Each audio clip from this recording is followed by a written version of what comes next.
In the shadows of time, there are stories, untold, unclaimed, lost to the winds of history. But what if some of them still wait, hidden in plain sight, just beyond our reach? In the dusty corners of forgotten civilizations, secrets have been buried, waiting for the moment when they'll surface, forcing us to rewrite everything we thought we knew. From ancient ruins to cryptic manuscripts, these are the mysteries that time has tried to erase. But the truth remains, just out of sight. So sit back, relax, and let's dive into 3 hours of history's greatest enigmas, waiting to be uncovered. Deep in the Russian plains, near the banks of the Oka River, there lies a site that has puzzled archaeologists, historians, and anthropologists alike. The Sungir Burials, a collection of ancient graves, were discovered in the 1950s, but their story is still shrouded in mystery. Here, in a sprawling, desolate stretch of land, an astonishing burial site dating back over 30,000 years beckons to be understood. The site is neither an ordinary graveyard nor a simple resting place for the dead. It is something far more extraordinary, a snapshot of a long-lost world, its meanings and rituals locked away in the fabric of time. The graves themselves, found in a series of chambers beneath the earth, contain more than just bones. They are treasure troves of human ingenuity, reflecting an ancient people whose lives and beliefs seem so distant, yet in many ways strikingly familiar. The individuals buried at Sungir were adorned with elaborate objects, over 13,000 ivory beads, carved bone figurines, and intricate, finely crafted tools. But what stands out most are the burials themselves. Human remains arranged with an almost ritualistic precision, suggesting a profound understanding of life, death, and perhaps something beyond. The most famous of these burials belongs to a male, often referred to as the Sungir man. His body was covered in thousands of meticulously crafted ivory beads and decorated with large, drilled tusks of mammoths. He lay alongside 2 children, possibly family members, whose remains were equally decorated with a dazzling array of beads, spears, and symbolic adornments. The level of sophistication in these grave goods is nothing short of astonishing for the time period, especially considering that this was the Upper Paleolithic, a time when many societies were still largely nomadic and rudimentary in their material culture. For decades, archaeologists have wrestled with the significance of these items. Were the objects purely ornamental, or did they hold deeper spiritual meaning? Some suggest that these items could symbolize status, perhaps marking the individuals as important figures within their community, leaders, shamans, or other revered individuals. Others believe they may have had a more metaphysical function, serving as tools for guiding the deceased into the afterlife, or as symbols to communicate with the spirits of animals, ancestors, or the natural world. The abundance of mammoth remains, an animal central to the survival of these early peoples, raises further questions. Could the tusks and bones be symbolic representations of power or fertility? Or do they hold more complex spiritual significance, representing some early form of animal worship or totemism? Despite the wealth of material objects found with the bodies, there is still much that remains unclear. Why so much ornamentation? Did these early humans have a sense of beauty or adornment as we understand it today, or were the beads and carvings part of a deeply symbolic, ritualistic system that we can only begin to imagine? The sheer scale of effort invested in creating these burial objects challenges our notions of early human life, suggesting that these individuals may have had a cultural sophistication far beyond what we typically associate with prehistoric peoples. But it's not just the extraordinary burial goods that leave questions hanging in the air. The positions of the bodies, arranged carefully with their heads facing east, suggest deliberate thought about cosmology or the passage of time. In the Paleolithic world, the East was often seen as a place of rebirth and renewal, suggesting that these individuals, like those who came before them and those who would come after, may have believed in a cyclical view of life and death. Yet still we wonder, who were these people? Were they truly proto-humans, still in the early stages of becoming who we are today? Or do their actions and artifacts suggest a level of cultural and spiritual awareness that defies their place on the evolutionary timeline? Moreover, there is one theory that remains persistent in its quiet mystery: the idea that the Sungir Burials are not just a snapshot of early humans, but rather a remnant of a lost ancient civilization whose practices and beliefs we may never fully comprehend. Were they part of a larger, more complex society? Or are they an isolated group whose unique cultural traits vanished with time, leaving only their bones and artifacts behind? There is still much to learn from Sungir, and much that may never be understood. As the centuries slip by and more remains are uncovered, we continue to piece together the lives of those who once walked the earth. But the final pieces of the puzzle? They might be beyond our reach. So, what lies beyond the grave? What truths did these people carry with them into the afterlife? And how much of their world will we ever truly grasp? The answers, if they are out there, are still hidden, buried beneath layers of earth, time, and uncertainty. As we step away from the enigmatic world of the Sungir Burials, we journey across the vast European landscape to a secluded corner of northern Spain. Here, nestled along the edge of the tranquil waters of Lake Banyoles, lies the site of La Draga, a submerged mystery that has continued to captivate archaeologists for over a century. This site, discovered in the late 19th century, holds a story not just of human survival, but of a people whose way of life seemed both extraordinarily advanced and uniquely isolated from the rest of the ancient world. La Draga is an extraordinary archaeological site, a lake-dwelling settlement dating back to around 5,300 BC during the early Neolithic period. The site itself is a complex network of wooden platforms, which once formed part of a larger, now mostly submerged village, believed to have been built by the very first farmers of the region. In its quiet, remote location, this settlement remained hidden for millennia, its secrets locked beneath layers of sediment, preserving not just structures, but an astonishing array of tools, pottery, and personal items. When these remains first emerged from the waters in the 20th century, they gave us a glimpse into a life lived at the crossroads of the wild and the domesticated, a pivotal moment in human history. What is particularly fascinating about La Draga is the sheer sophistication of its occupants.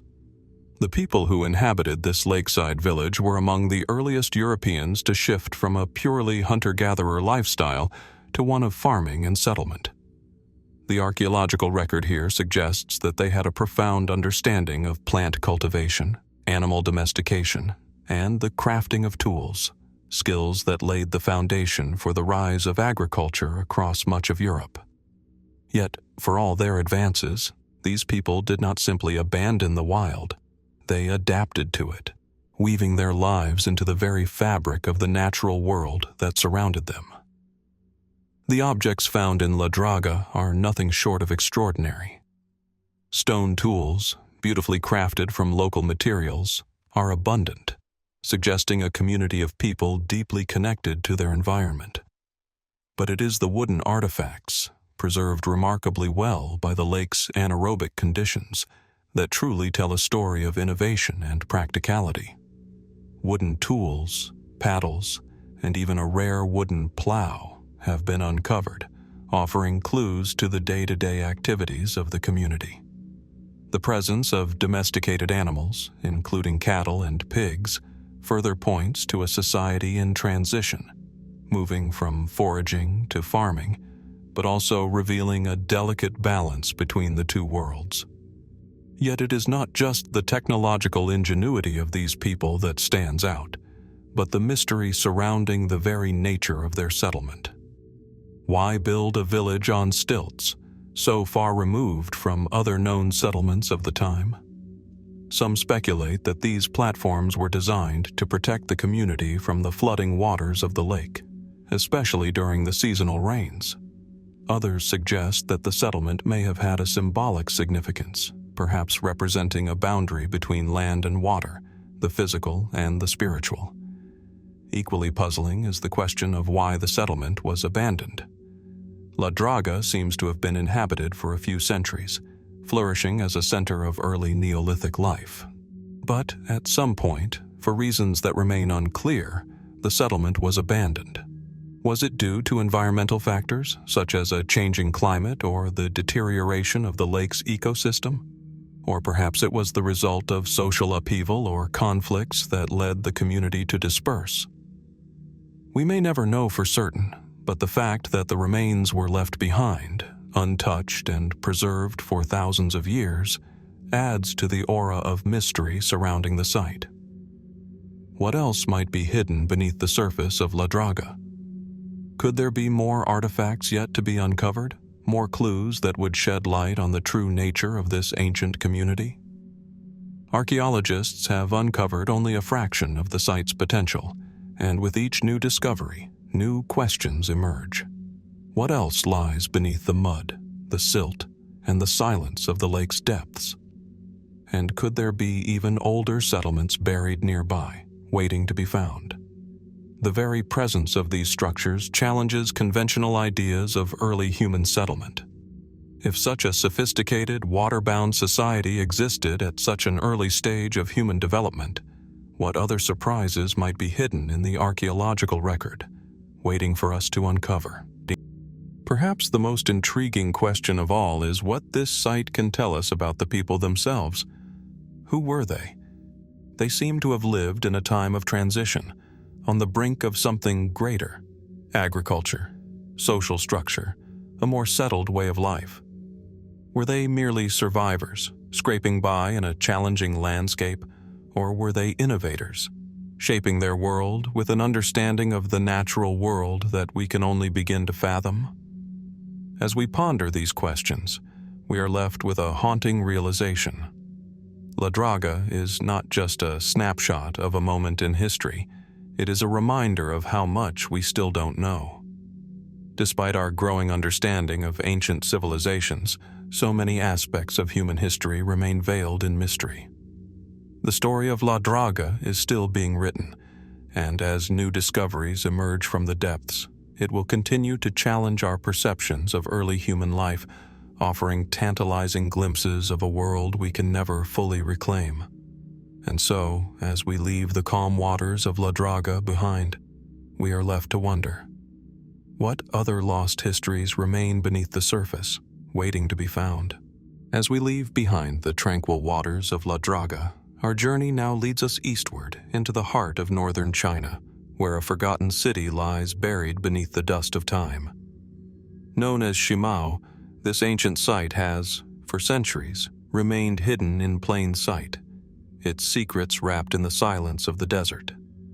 Yet, when uncovered, it revealed a monumental mystery that continues to defy explanation. Located in the rugged foothills of the Yinghao Mountains, Shimao is one of the most enigmatic archaeological sites in China. It was discovered in the early 21st century, and since then its vast ancient stone walls and towering structures have become the subject of both awe and perplexity. Shimao Stone City, as it has come to be known, is believed to have flourished between 2000 and 1800 BC, during a time when China's early civilizations were still in the process of formation. But the sheer scale and sophistication of this city suggest that its people were far ahead of their time. As you stand at the site today, you are greeted by a monumental stone wall, its high, imposing structure cutting through the landscape like a relic from an ancient age. The wall, stretching over 1.5 kilometers in length, is made of massive granite blocks, some weighing several tons. Yet, it is not just the size of the wall that draws attention. It is the precision with which it was built. The stones fit together with such accuracy that not even a blade of grass could slip through the cracks. The sheer labor and planning involved in constructing such a structure without the use of advanced tools or technology raise immediate questions. Who were these people, and how did they manage to construct such a city? At the heart of Shimao lies a massive stone platform, a structure so large and complex that it appears to have been a center of both political and ceremonial activity. The platform rises like a monumental pyramid, its terraced steps leading up to what may have once been a temple or gathering space. Surrounding it are the remnants of a sprawling urban complex, with evidence of streets, homes, and public buildings. The city's layout seems deliberate, arranged with a sense of order and purpose, as though every corner had been designed for a specific function. Among the most striking features of Shimao are the stone sculptures that have been uncovered in the city. Some of these sculptures are enormous, measuring over 2 meters in height, and appear to depict human faces, possibly representing deities or ancestors. These carved figures are remarkably detailed, with intricate patterns and facial features that suggest a deep cultural and spiritual significance. But what truly sets them apart is their scale and composition. These were not just isolated works of art, but part of a larger, coordinated effort to create a city that was as much spiritual as it was physical. The mystery of Shimao deepens when we consider its apparent abandonment. Despite its size and complexity, the city seems to have been abandoned suddenly, around 1800 BC, leaving behind no definitive explanation for its fall. What happened to the people of Shimao? Did they leave in the face of some natural disaster, such as a flood or an earthquake? Or was there a collapse of society brought about by internal strife or invasion? Some scholars speculate that the city's rapid decline may have been linked to changes in the environment, such as the shifting of rivers or the depletion of local resources. But others suggest that the suddenness of the abandonment points to a deeper, more dramatic event, perhaps a cultural or political upheaval that caused the city's people to scatter and disappear. Equally mysterious is the absence of written records. In a time when other ancient civilizations, such as those in Mesopotamia and Egypt, were already using early forms of writing, there is no evidence of written language at Shimao. The people of this stone city left no inscriptions, no tablets, no scrolls to tell their story. This raises another compelling question. Did the people of Shimao have a system of writing that has been lost to time, or did they communicate in ways that we can't yet comprehend? Yet, the lack of written evidence only adds to the intrigue surrounding Shimao. Some theories suggest that the city was part of a larger, unknown civilization, one that may have influenced other cultures in the region but left no trace in the historical record.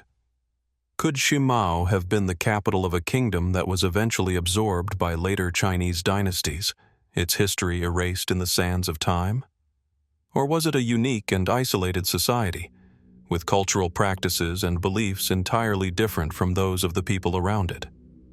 There are also more speculative theories that link Shimao to other ancient sites around the world, sparking wild ideas about long-lost civilizations that spanned continents.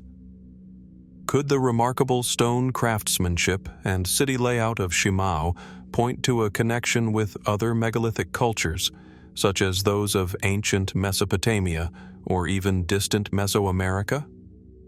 The possibility of cultural diffusion, either through trade or migration, remains an open question. While there is no conclusive evidence to support these theories, the sheer scale and complexity of Shimao invite speculation and wonder about its true origins. Perhaps the most intriguing aspect of Shimao is its relationship with the land around it. The city was built near a river and was surrounded by natural defenses, such as cliffs and mountains.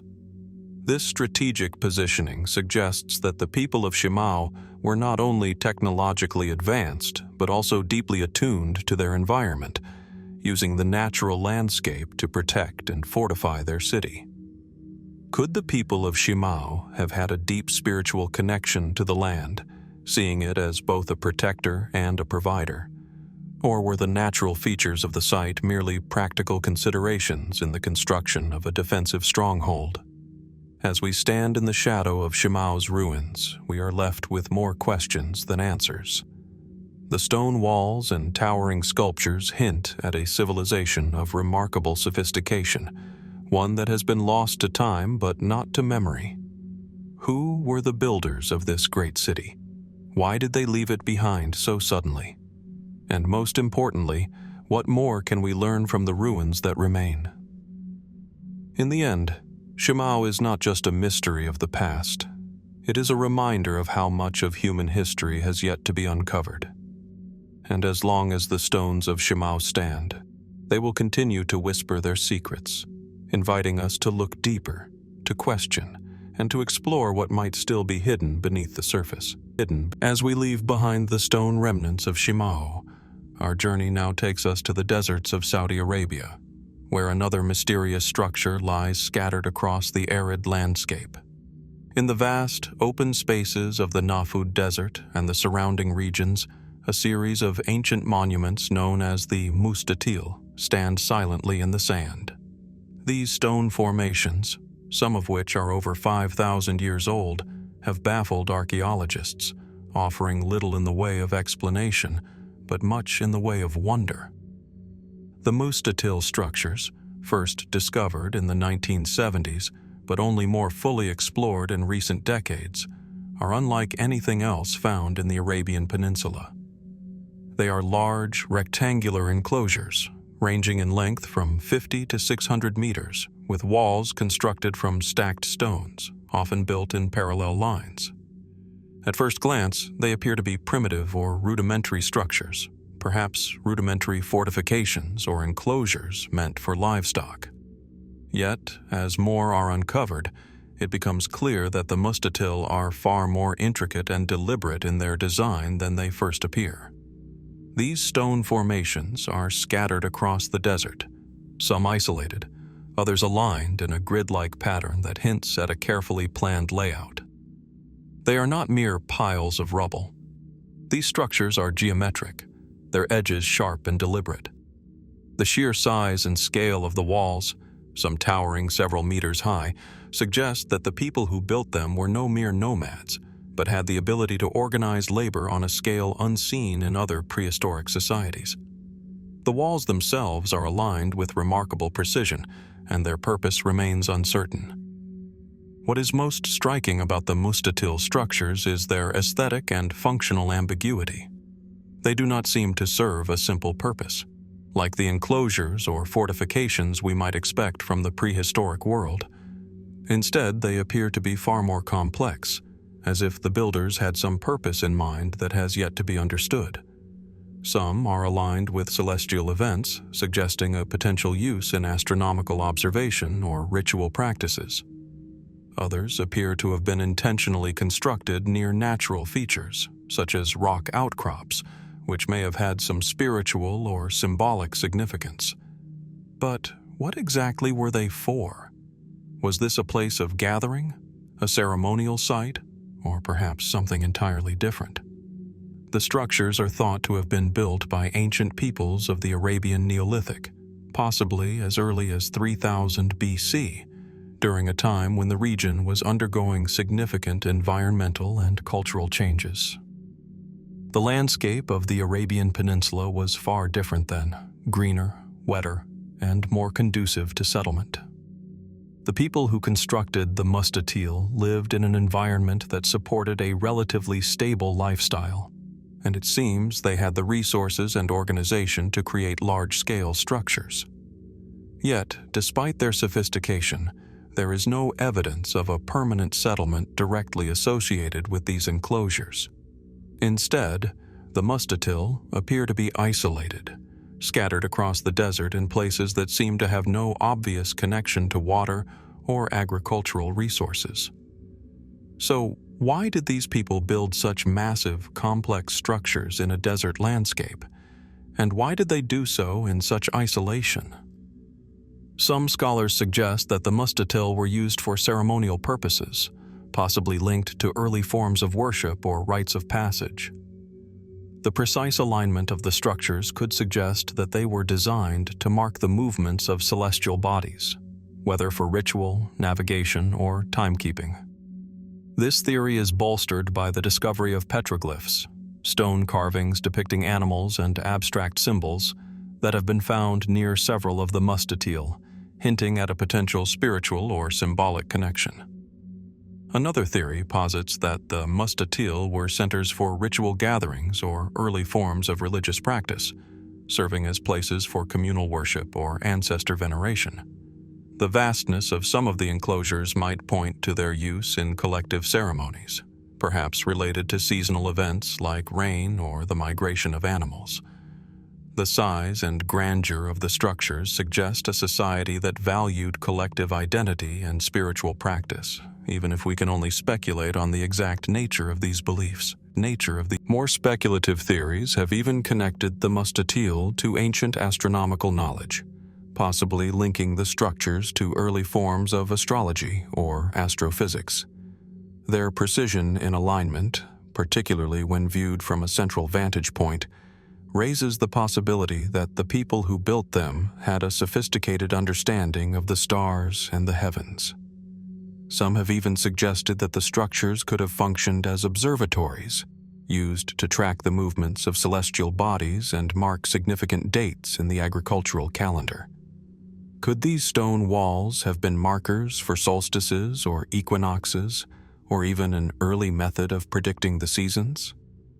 There are also more fringe theories, which connect the Mustatil to even older lost civilizations, possibly ones that had connections to other great cultures of the ancient world, such as those of Mesopotamia or even far beyond, to distant Mesoamerica.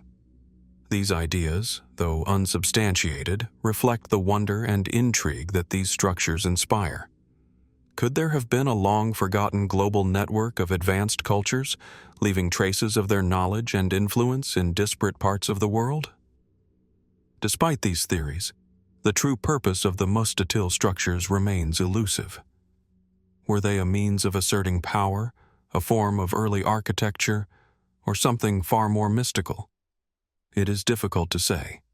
What is clear is that they represent a profound and enigmatic chapter in the story of human civilization, one that hints at the abilities and beliefs of a people whose presence has otherwise left few traces. The Mustatil remain a puzzle, their true meaning hidden beneath the shifting sands of time. As we stand in the arid expanse of the Nafud Desert, gazing out at these monumental stone formations, we are left with a lingering sense of mystery. What did the builders of the Mustatil know that we do not? What secrets were contained within these ancient enclosures, and why did they choose such an isolated and desolate location to construct their great stone works?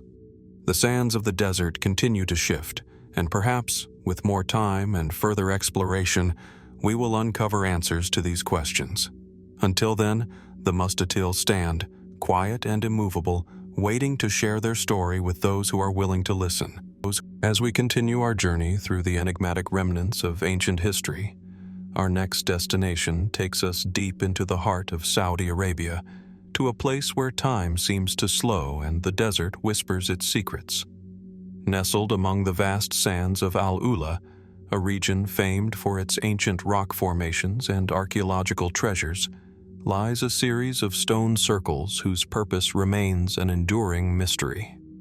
The Al-Ula stone circles are a collection of ancient circular structures that stretch across the desert landscape, their origins and function still largely unknown.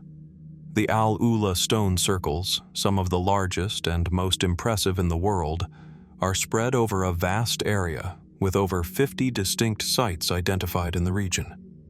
They are composed of large, roughly circular enclosures, often made up of stacked stone, with diameters ranging from 10 meters to over 100 meters. Some circles are simple, with a series of low walls forming a complete ring, while others are far more complex, with multiple concentric rings or even intricate internal structures. Many of these stone enclosures are aligned with remarkable precision, suggesting that they were not built haphazardly, but with a specific, deliberate purpose in mind. The circles themselves are visually striking. Their stark, geometric shapes contrast sharply with the undulating sands that surround them, standing as silent witnesses to a past that has long been forgotten. The stones used to build these structures are often large and heavy, yet their placement and arrangement seem to speak to an ancient understanding of space, geometry, and design. But despite the scale of the effort that must have gone into constructing these formations, their purpose remains uncertain. The origins of the Al-Ula stone circles are believed to date back to around 3000 BC, a time when the Arabian Peninsula was home to a range of different cultures and societies, many of which left behind their mark in the form of intricate structures and art. While the stone circles of Al-Ula are not the only such structures found in the region, they are certainly among the most remarkable. The sheer number and variety of these circles suggest a significant and coordinated effort, one that likely spanned generations. The question, however, is why? For many years, the mainstream theory has been that these stone circles served as ritualistic sites, possibly connected to the early religious practices of the people who built them.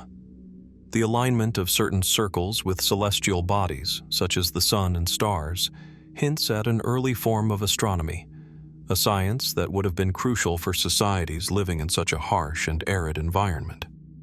In the absence of written records, it is plausible to think that these stone enclosures might have served as markers for important times in the year, perhaps used to track solstices or equinoxes, or to signal the changing of the seasons. The ancient people of Al-Ula might have used these circles as part of complex rituals that celebrated the passage of time or the cycles of life and death. However, there are other theories that suggest the stone circles may have served a more practical purpose, one rooted in the daily lives of the people who lived in this region. Some archaeologists propose that the circles may have been used as settlement markers or enclosures for livestock, while others speculate that they could have been used to delineate territories or mark sacred or communal spaces. The size and complexity of some of the larger circles make these possibilities seem feasible, as these structures would have provided a clear sense of ownership or jurisdiction over specific areas. The true function of these circles may have been a combination of the practical and the spiritual, with some circles used for more mundane purposes, such as gathering places or animal pens, while others may have been reserved for the more sacred ceremonial rites of the community. The presence of carvings and engravings within the stones of certain circles hints at a deeper symbolic meaning, further suggesting that these structures may have been central to the social and spiritual life of the people who created them. But as compelling as these theories are, there are still many unanswered questions. Why are these stone circles scattered across such a wide area? Some are located far from water sources, suggesting that the people who built them may have had a much more expansive understanding of their environment than we give them credit for. Were these circles part of a larger network of similar structures, connected by ancient trade routes or cultural exchanges that we have yet to uncover? And if so, what might this tell us about the connections between early civilizations across the Arabian Peninsula? Moreover, there are the unexplained mysteries of the construction itself. How did the builders of these stone circles manage to transport and arrange such heavy stones, some weighing several tons, without the benefit of modern tools or technology? The precision with which the stones were placed suggests a level of organization and skill that may have been beyond what we traditionally associate with Neolithic cultures. Could the builders of Al-Ula have had access to forgotten or lost methods of engineering that we are only now beginning to understand? Some more speculative theories even suggest that the Al-Ula stone circles could have been created by a civilization far older and more advanced than we are currently able to identify. Could these structures be the remnants of a lost culture, one that flourished long before the rise of known ancient civilizations in Mesopotamia, Egypt, or the Indus Valley? Could the builders of these stone circles have been part of a global network of advanced societies, leaving behind only faint traces of their existence in the form of these enigmatic stone rings? As we stand before the Al-Ula stone circles, we are reminded that the past is often much more complex and elusive than we could ever imagine.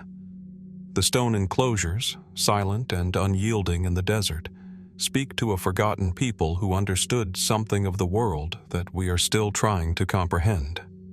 And as we continue to unearth more of these structures and explore their secrets, we are left to wonder, what more remains hidden beneath the sands of Al-Ula? Could these stone circles offer more than just a glimpse into the past, but perhaps a key to understanding the lost mysteries of human civilization itself? The answers, it seems, are just out of reach. Yet, with every stone uncovered and every theory considered, the mystery of the Al-Ula stone circles invites us to keep searching, to keep wondering, and perhaps one day, to unlock the ancient secrets that they hold.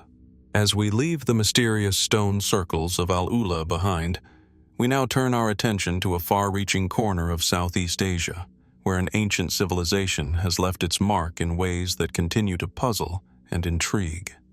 In the fertile plains of northeastern Thailand, nestled between the banks of the Mekong River, lies the site of Ban Chiang, a place that holds some of the most remarkable archaeological discoveries in Southeast Asia, yet one whose full history remains veiled in mystery.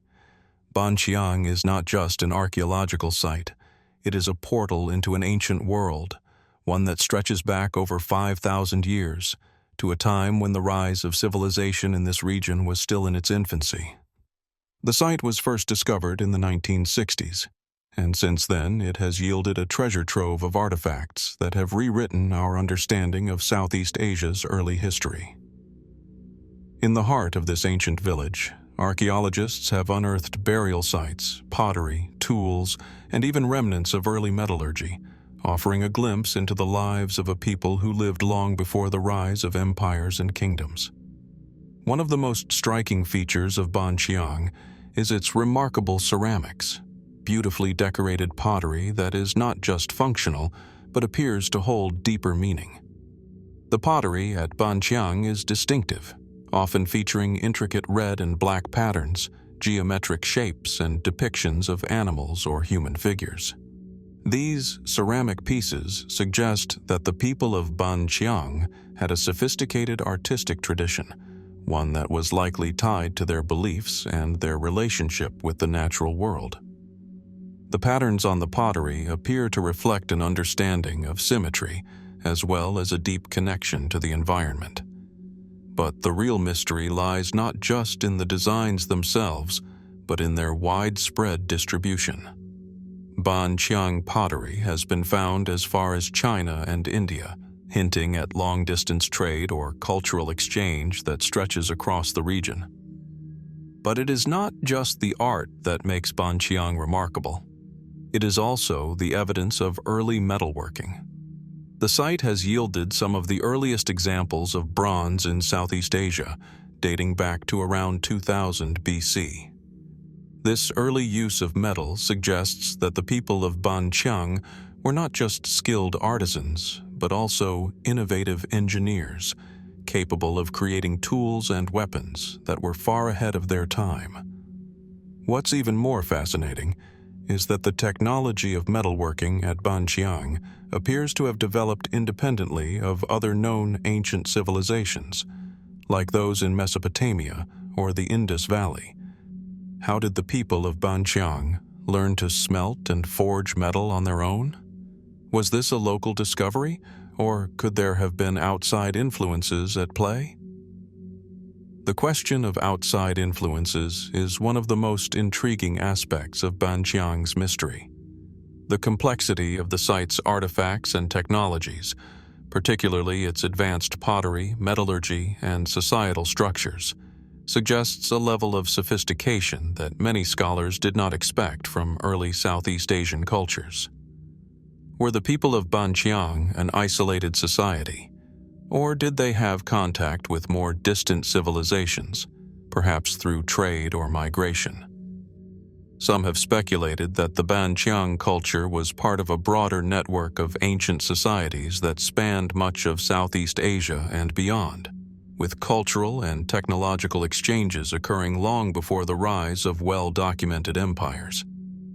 Yet, as with so many ancient sites, there are no clear answers. While the archaeological record at Ban Chiang is rich and revealing, it is also fragmented.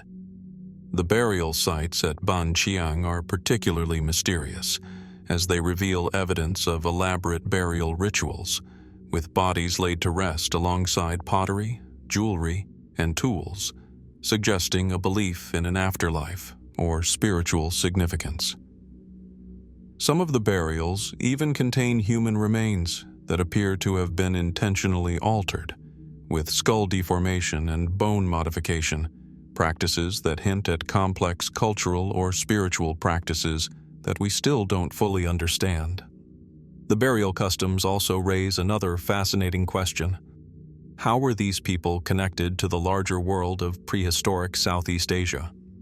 The presence of exotic materials, such as shells, jade, and copper, found in the graves suggests that Ban Chiang was part of a far-reaching network of trade, connecting its inhabitants to cultures across the continent.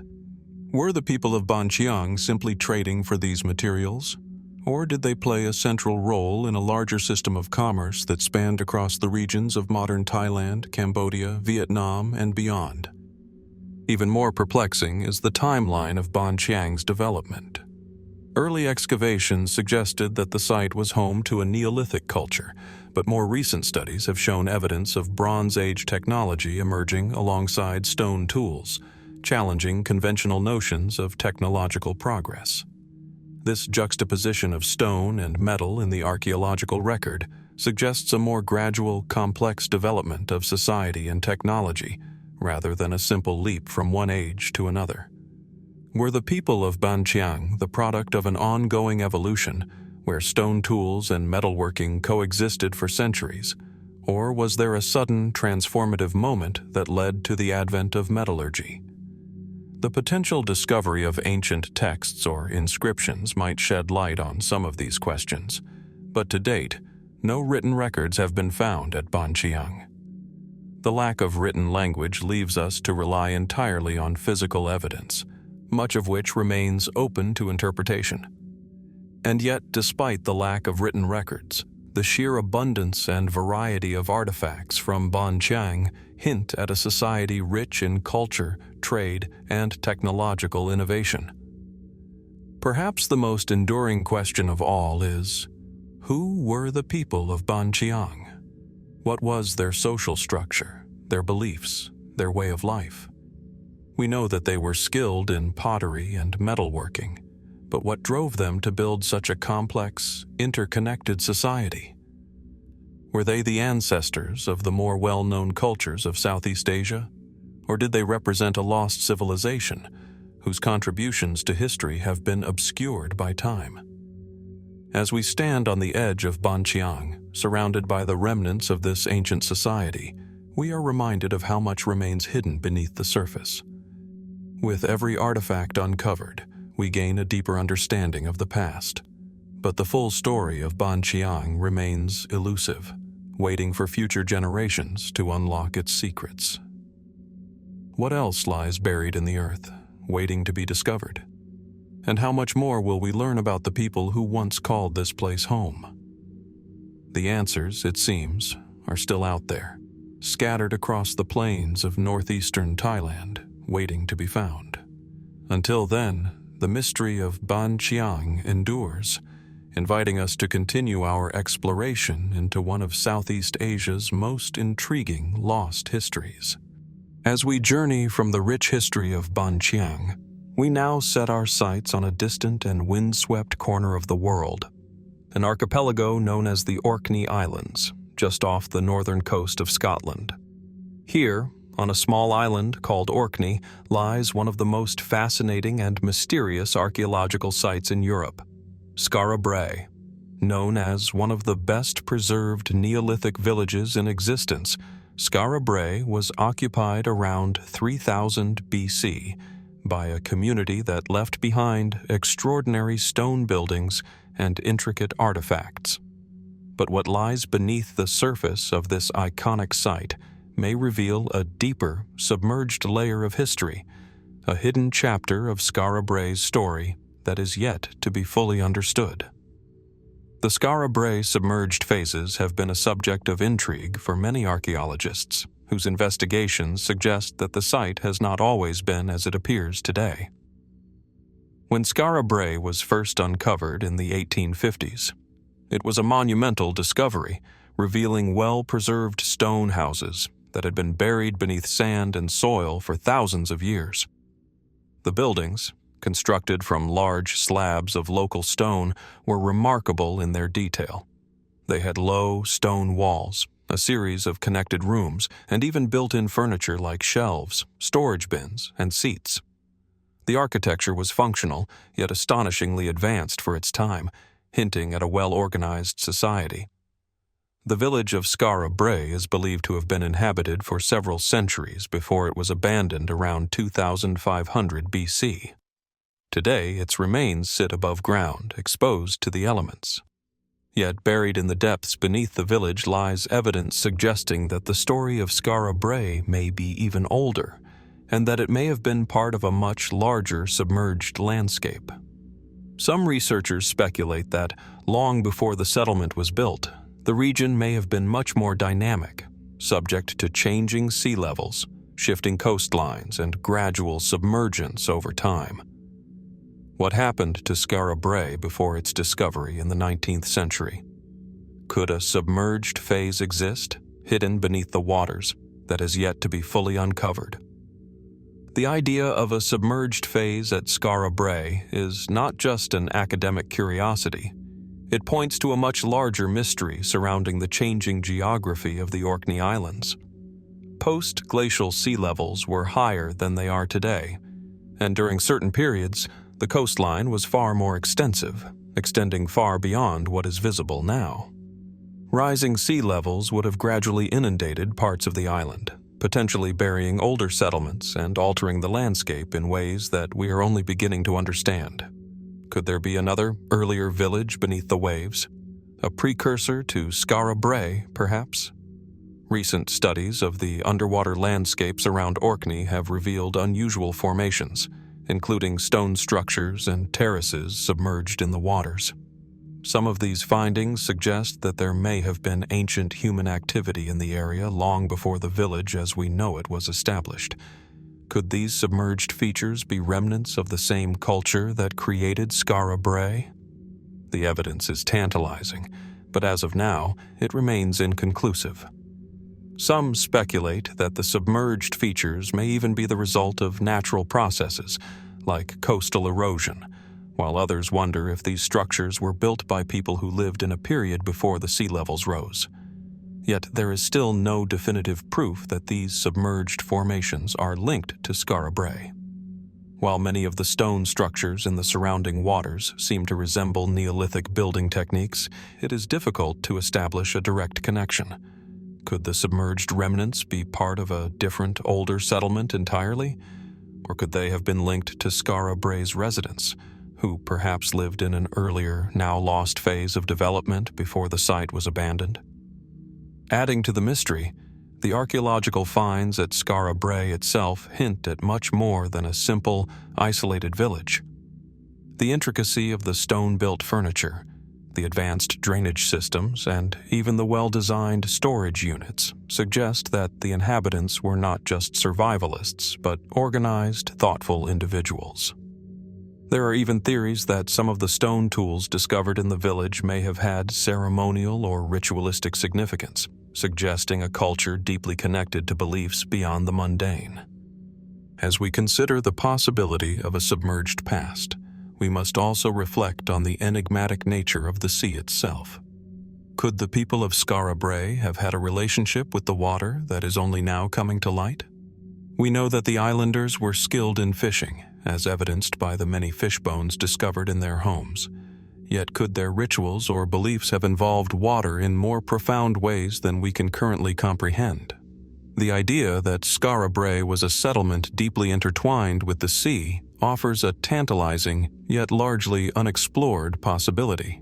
In recent years, the discovery of underwater surveys around Orkney has revealed some striking similarities between the submerged structures and those found above ground at Skara Brae. Some of these underwater features include stone-built foundations and even what appear to be terraces, suggesting that people may have lived in the area long before the land was submerged. Could it be that the people of Skara Brae constructed their homes near the shorelines, only to have them gradually swallowed by rising seas? And what of the community that lived there before them? Did they have an even older settlement, now lost beneath the waves? Perhaps the most unsettling aspect of the mystery is the realization that we may be only scratching the surface of a much older, submerged world. As scientists and archaeologists continue their investigations, the possibility remains that Skara Brae is just one chapter in a longer story of human habitation along the shores of Orkney. With each new discovery, whether above the surface or beneath the sea, the narrative grows more complex, urging us to reconsider what we thought we knew about the distant past. What else might lie submerged, waiting to be discovered? Could there be entire villages or even cities hidden beneath the waves, their stories still untold? And how much of our ancient history is yet to be uncovered, resting beneath the surface of the sea, waiting for the right moment to emerge once again? As we reflect on the Skara Brae submerged phases, we are left with more questions than answers.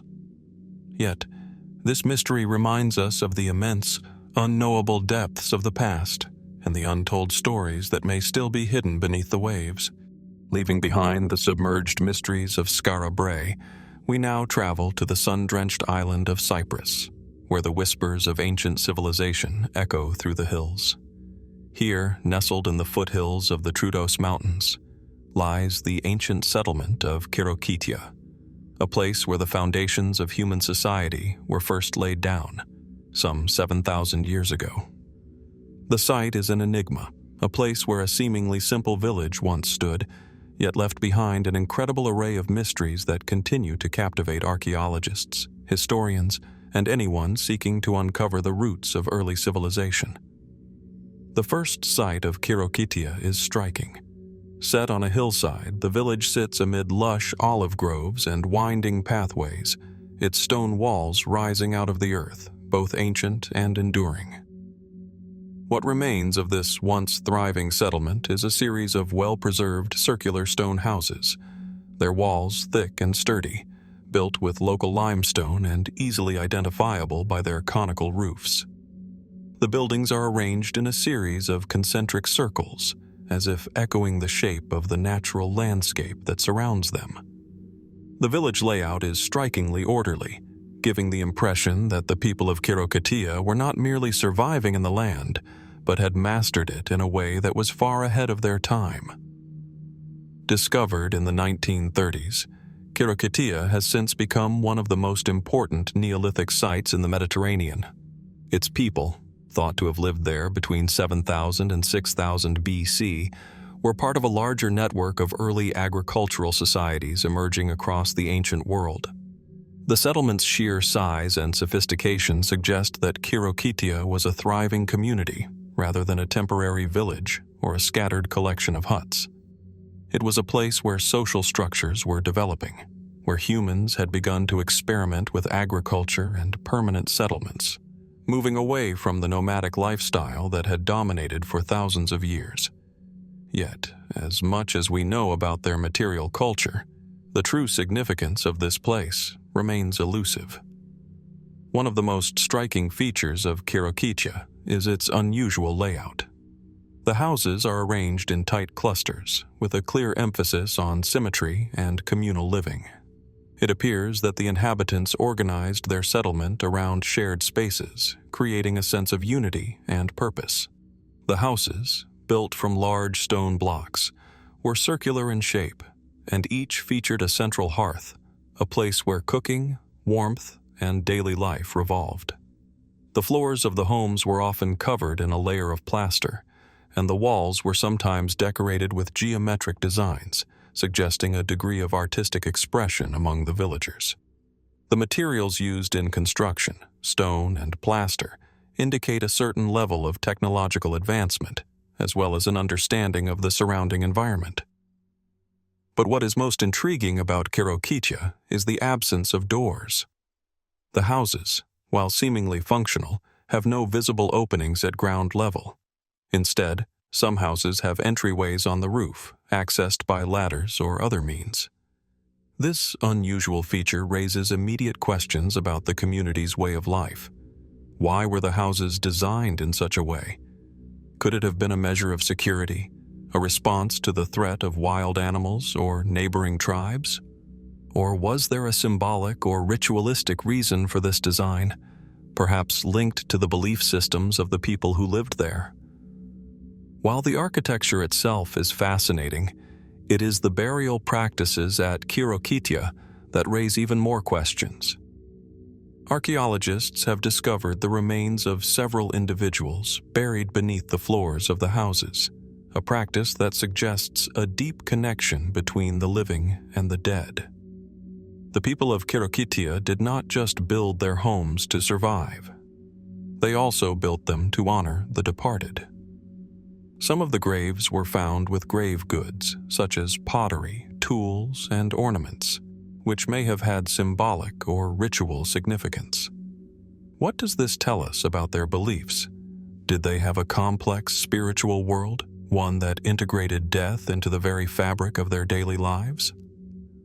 Another compelling mystery is the lack of evidence for metalworking at Khirokitia. Despite the fact that this site predates many well-known early civilizations, such as those of Mesopotamia and Egypt, there is no evidence that the inhabitants of Khirokitia worked with metals. Instead, they relied on stone tools, flint and obsidian, and clay pottery. The absence of metal raises an interesting question. Why did the people of Khirokitia appear to bypass this technological advance? Were they isolated from other cultures that were developing metallurgy, or did they simply not require it, relying on other resources for survival? This lack of metal may also hint at the possibility that the people of Khirokitia were not part of the larger social and technological networks that were emerging across the ancient world. While they were clearly advanced in terms of agriculture, pottery, and architecture, they seem to have remained somewhat insular, their world contained within the walls of their village. Was this a reflection of cultural isolation, or was Khirokitia simply an independent society that preferred to follow its own path, unconcerned with the wider developments taking place elsewhere? Adding to the mystery of Khirokitia is the possibility of earlier settlements beneath the known layers of the village. Could Khirokitia have been built upon older, now forgotten settlements, ones that were swallowed by time and the natural forces of the land? Some have suggested that this settlement, like many others, could have evolved over centuries, with layers of occupation built on top of each other. If so, what might the older levels of Khirokitia reveal? Could they tell us even more about the origins of this community, or perhaps about the first inhabitants of Cyprus itself? Despite the many fascinating discoveries at Khirokitia, there remains so much we do not understand. What was the broader purpose of this village?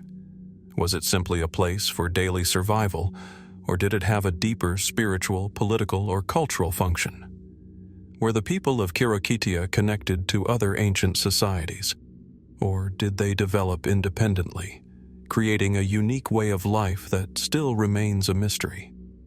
As we stand among the ruins of Khirokitia, with its circular houses and hidden graves, we are reminded that the past is often more complex than we can imagine. The people who built this village left behind a society that was both sophisticated and enigmatic. What else might lie beneath the earth? Perhaps further discoveries that could finally unlock the secrets of Khirokitia. What else remains hidden, waiting for us to uncover? The questions linger, leaving us with a sense of wonder about what may still be hidden beneath the soil of this ancient village. As we leave behind the mysterious stone dwellings of Khirokitia, our journey takes us to the rugged foothills of the Zagros Mountains in modern-day Iraq, where the distant echoes of a long-lost past resonate through the landscape. Here, nestled in the shadow of towering cliffs, lies the archaeological site of Zawi Chemi Shanidar, a place where the veil between humanity's ancient history and its evolutionary roots grows thinner, yet remains shrouded in enigma. Zawi Chemi Shanidar, first discovered in the early 1950s, is part of the broader Shanidar Cave Complex, a site known for its rich burial traditions and striking evidence of early human life. The cave and its surrounding area are particularly significant because they offer a rare glimpse into the world of Neanderthals, a species often cast in shadow by its more modern relatives, Homo sapiens. Yet, it is not just the presence of Neanderthal remains at Zawi Chemi Shanidar that draws attention. It is the curious and controversial discoveries made within the cave that continue to intrigue and baffle scientists. The site itself is breathtaking, a small hidden valley surrounded by steep, craggy hillsides where the remnants of ancient dwellings are scattered across the land. The landscape is stark and wild, offering little more than rocky outcrops and sparse vegetation. Yet it was in this seemingly inhospitable environment that the Neanderthals made their home over 60,000 years ago, a place that was both a refuge and a doorway to the past. Inside the cave, archaeologists have uncovered layers of sediment, beneath which lie evidence of early hearths, stone tools, and animal remains, a testament to the Neanderthals' way of life. But it is the burial sites at Zawi Chemi Shanidar that remain the most compelling and mysterious aspect of this site. In the 1950s and 60s, a team of archaeologists led by Ralph Selecki unearthed the skeletal remains of several Neanderthal individuals buried with ritualistic care, suggesting a deeper layer of complexity in their culture. Most remarkable of all was the discovery of the Shanidar 1 skeleton, a nearly complete Neanderthal whose remains were accompanied by what appeared to be flower petals, a discovery that sent shockwaves through the academic community. Could the Neanderthals have practiced a form of ritualistic burial? Were they aware of the significance of death and the afterlife long before modern humans? The discovery of Shanidar 1 raised more questions than answers. The remains were clearly arranged in a grave, as if laid to rest with deliberate care, and surrounding the skeleton, among the remains of pollen, were small traces of flower petals, which appeared to have been intentionally placed there.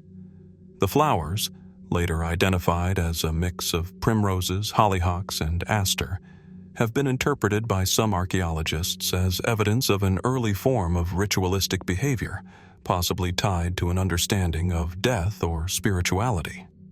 It was an extraordinary find, one that seemed to challenge the conventional wisdom of Neanderthal behavior, which had long been thought to be focused solely on survival, devoid of the more complex social and symbolic practices seen in Homo sapiens. Yet despite the compelling evidence of flowers, some scholars have questioned the interpretation. Could the flowers have been a natural byproduct of the burial environment, or did they represent something more profound? The question remains unresolved. Were the Neanderthals practicing a ritualistic act of burial, or was this simply an accidental or coincidental occurrence? In addition to the flower petals, the remains of Shanidar 1 also showed signs of severe injury and physical hardship, a fact that further complicates our understanding of Neanderthal life.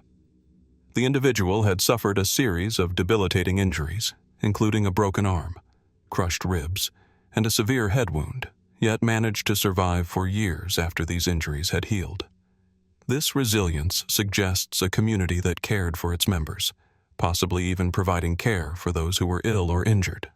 Could this communal care be a reflection of early social bonds, an understanding of cooperation and empathy that is often thought to have been unique to Homo sapiens? Beyond the burial sites, the broader evidence at Zawi Chemi Shanidar paints a picture of a Neanderthal society that was far more complex than once believed. The stone tools found at the site, carefully crafted blades, scrapers, and chisels, demonstrate an advanced knowledge of tool-making, which suggests that these people were not simply surviving but thriving in their environment. They hunted large game, crafted intricate tools, and likely engaged in social rituals that we are only beginning to understand. Yet there are still unanswered questions about the role of Shanidar Cave in the broader context of Neanderthal society.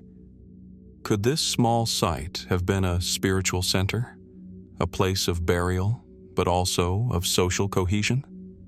Were the Neanderthals of this region part of a larger network of groups, exchanging ideas, tools, and possibly even cultural practices?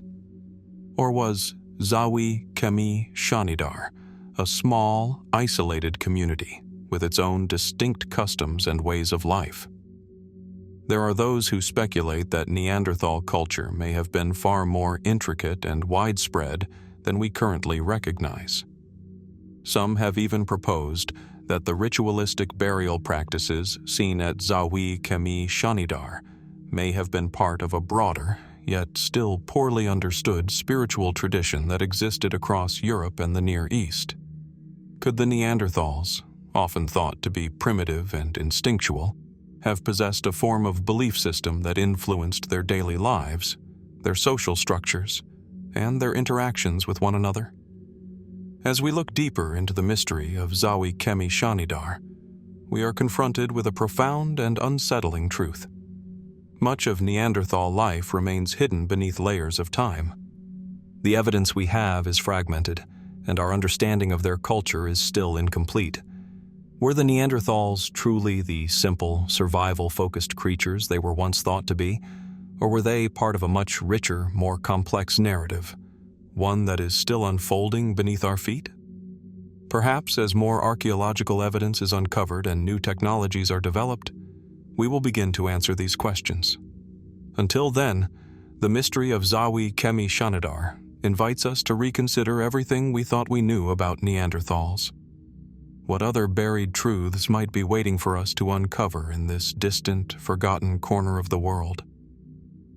As the ancient stones of Zawi Chemi Shanidar remain silent, we are left to wonder, what remains hidden in the past, waiting for the right moment to reveal its secrets? As we leave behind the intriguing world of Zawi Chemi Shanidar, we now turn our gaze westward to the rolling plains of southern England, where a vast and ancient landscape beckons to those who are willing to look beneath the surface. Here, in the heart of the Wiltshire countryside, lies Durrington Walls, a monumental site shrouded in mystery and rich with archaeological secrets. It is here that the remnants of ancient structures stand, silent and still, amidst the sprawling fields, a reminder of a time long past when a different kind of society lived, worked, and perhaps worshipped beneath the same sky we gaze upon today. At first glance, Durrington Walls appears to be just another large grassy hill, rising gently above the surrounding terrain. But this is no ordinary mound of earth. Beneath this unassuming exterior lies the remains of one of Britain's largest prehistoric monuments, a site that dates back to the late Neolithic period, around 2500 BC. Spanning over 500 meters in diameter, Durrington Walls was once a sprawling ceremonial complex, a hub of activity and a gathering place for ancient peoples, many of whom left no written record, yet whose lives we can begin to understand through the very stones they left behind. The most striking feature of Durrington Walls is its massive ditch and bank that once surrounded the site, a monumental earthwork that would have been visible from miles around. Inside the circle of earth, archaeologists have uncovered the remains of huge wooden posts, some of which were likely part of a timber structure. The sheer scale of the site suggests that it was not merely a domestic settlement, but rather a ceremonial center, perhaps used for rituals, feasts, or large-scale gatherings. But while we can piece together a broad outline of what Durrington Walls was used for, there is still much we do not understand about its true significance. Durrington Walls is most famous for its proximity to the world-renowned site of Stonehenge, located just a few kilometers to the south. Many believe that the two sites were connected, both geographically and culturally. While Stonehenge is often regarded as a place of astronomical observation and ritualistic significance, Durrington Walls appears to have served as a site for the living, the people who may have traveled to Stonehenge for ceremonies or pilgrimages. The presence of large quantities of animal bones, particularly pig remains, suggests that Durrington Walls was a place of feasting and communal activity. It was, in a sense, the home of the people who built and visited Stonehenge, offering a glimpse into the lives of the ancient builders, their beliefs, and their rituals. However, it is the lost structures at Durrington Walls that have captured the attention of archaeologists and historians alike. The most intriguing of these is a series of massive timber circles that once stood at the heart of the site. These structures were uncovered through a combination of excavation and geophysical surveys, which have revealed patterns in the earth that suggest the presence of monumental wooden posts arranged in circular formations.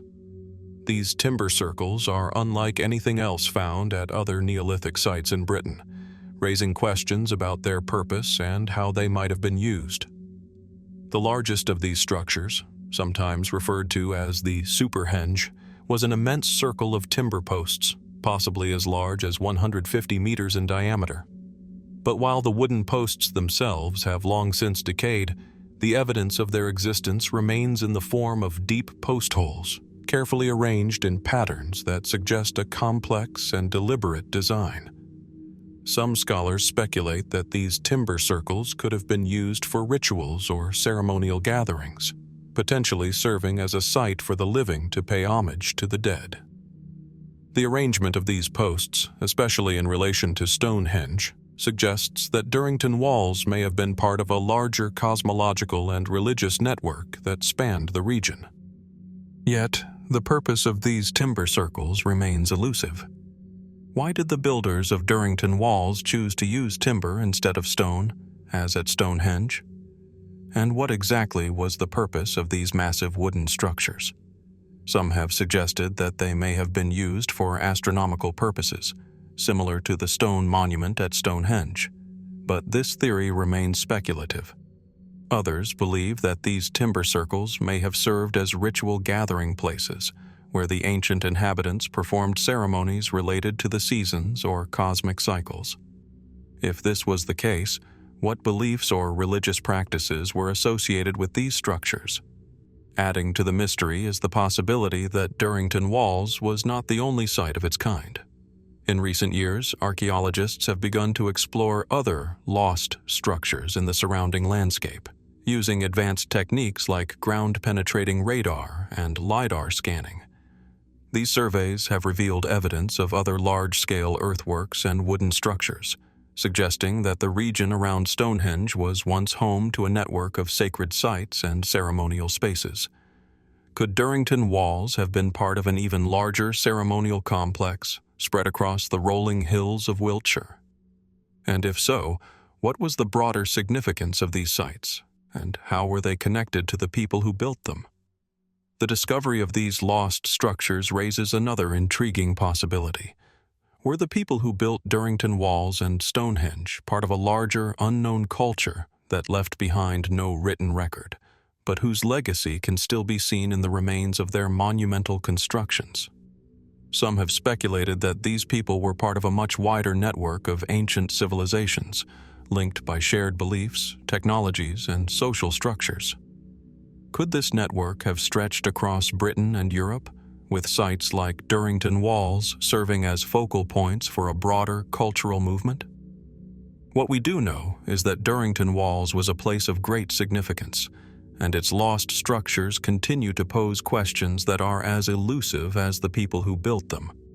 While we can piece together elements of the site's function, we are left to wonder about the true meaning of its massive timber circles and their connection to the wider world of ancient rituals and cosmology. As we stand on the edge of Durrington walls, looking out across the landscape, we are reminded of the enduring mysteries that lie buried beneath the earth. The timber circles, the post holes, and the ritualistic remnants that have been uncovered are only part of the story. What else remains hidden just beneath the surface, waiting to be discovered? What secrets do these lost structures hold, and what can they reveal about the beliefs and practices of the ancient people who once inhabited this place? The answers, it seems, are still waiting to be uncovered. And as we continue our exploration into the world of ancient mysteries, we are left to wonder, what else lies buried beneath the earth, waiting for us to find it? After exploring the lost structures of Durrington walls, we now turn our attention to a site that has not only redefined our understanding of ancient history, but has also raised profound questions about the nature of human civilization itself: Göbekli Tepe. Situated in the southeastern region of Turkey, Göbekli Tepe is widely regarded as one of the most enigmatic archaeological discoveries of the modern era. This sprawling complex of massive stone pillars, carved with intricate animal motifs and arranged in monumental circular enclosures, dates back to around 9,600 BC, a time when humankind had only just begun transitioning from a hunter-gatherer lifestyle to more settled forms of living. The site is so old and advanced that it has forced archaeologists to rethink the origins of organized religion, social structures, and even agriculture. But while the stones of Göbekli Tepe are awe-inspiring, it is not just the construction of the site that raises eyebrows. It is the mysterious backfilling event that has shrouded the site in even more mystery. Göbekli Tepe was abandoned long before its purpose could be fully understood, and by the time it was rediscovered in the 1990s, the site had been intentionally buried. But why? The answer, it seems, lies in the practice of what archaeologists call the backfill event. This refers to the deliberate covering of the entire site with a thick layer of dirt and rubble, effectively erasing it from the historical record for millennia. The question remains, why did the builders of Göbekli Tepe go to such extraordinary lengths to bury their own creation? Standing at the edge of Göbekli Tepe today, one can only imagine the sight that greeted the people who would have witnessed the backfill event. Large stone pillars, some weighing several tons, now obscured beneath an enormous mass of earth. The site's deliberate burial, which occurred sometime after the last known use of the area, around 8,000 BC, remains one of the most perplexing aspects of the site's history. The sheer scale of the backfilling suggests that it was no simple act of neglect or natural erosion. This was a conscious decision. But why? One possible explanation is that the site had become too sacred, too powerful, or perhaps even too dangerous for the people who had originally constructed it. Some have proposed that the builders of Göbekli Tepe may have believed that by burying the site, they could preserve its power, or that the earth itself would protect it from unwanted forces. Could the act of backfilling have been a ritual, a final act of devotion or reverence for the stones and structures that had played such an important role in the spiritual life of these ancient people? Or perhaps it was an attempt to erase the very memory of the site from history, to bury whatever secrets it held deep in the earth where they could never be found again. The backfill event is not an isolated incident in the history of Göbekli Tepe. Excavations at the site have uncovered that the pillars and enclosures were intentionally buried several times throughout its use, with each layer of soil carefully placed over the structures. Archaeologists believe that the backfilling process occurred in stages, over a period of several hundred years. But what happened during those centuries that led to the decision to repeatedly cover up the site? Some theorists suggest that the backfilling was related to the site's changing role in society. Göbekli Tepe may have originally been built as a religious or ceremonial center, but as time passed, it could have become something else entirely, a place of rituals or worship so powerful that it was no longer in line with the social or political structures of the people who once frequented it. The site might have become too controversial, too central to a belief system that no longer aligned with the worldview of later generations. Did those who came after the builders seek to hide or suppress the knowledge of Göbekli Tepe, perhaps fearing the power it represented? Others argue that the backfilling was a response to environmental or cultural changes. The period in which Göbekli Tepe was built marked a significant transition in human history, from the Paleolithic to the Neolithic, when agriculture and settlement were beginning to take root. As humans began to shift their focus toward farming and domestic life, the old ways of life, symbolized by the elaborate and mysterious carvings of Göbekli Tepe, may have seemed outdated, even threatening to the new social and economic systems emerging. Perhaps the site was buried as a symbolic gesture, representing the closing of one chapter of human history and the beginning of another.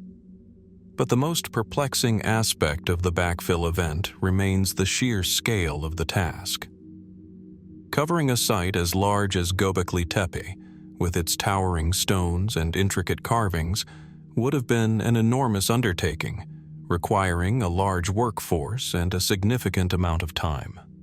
This suggests that the people who buried the site were not just ordinary individuals, but rather a cohesive society with the ability to organize such a monumental task. Could this act of backfilling have been orchestrated by a central authority, a ruling elite or spiritual leader who sought to control or transform the site's meaning? The backfilling event at Göbekli Tepe raises more questions than it answers. While some believe that the burial was a ritualistic act, others argue that it may have been a practical decision, an attempt to preserve the site from the forces of nature, decay, or even human interference. Yet, regardless of the motivation behind the backfilling, one thing remains clear. This event was a deliberate attempt to hide a monumental part of human history. The mystery of the Göbekli Tepe backfill event is far from solved. Despite decades of excavation and research, the reasons behind this strange act of burial continue to elude us. Was it a gesture of reverence, an act of erasure, or simply a response to changing circumstances?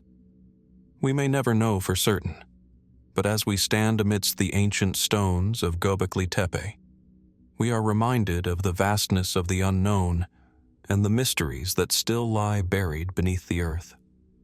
Could there be other lost structures, hidden beneath layers of soil, waiting to be uncovered? What other secrets might Göbekli Tepe hold, waiting for the right moment to reveal themselves? And how much of our history remains hidden, buried beneath the weight of time and forgotten by those who came after?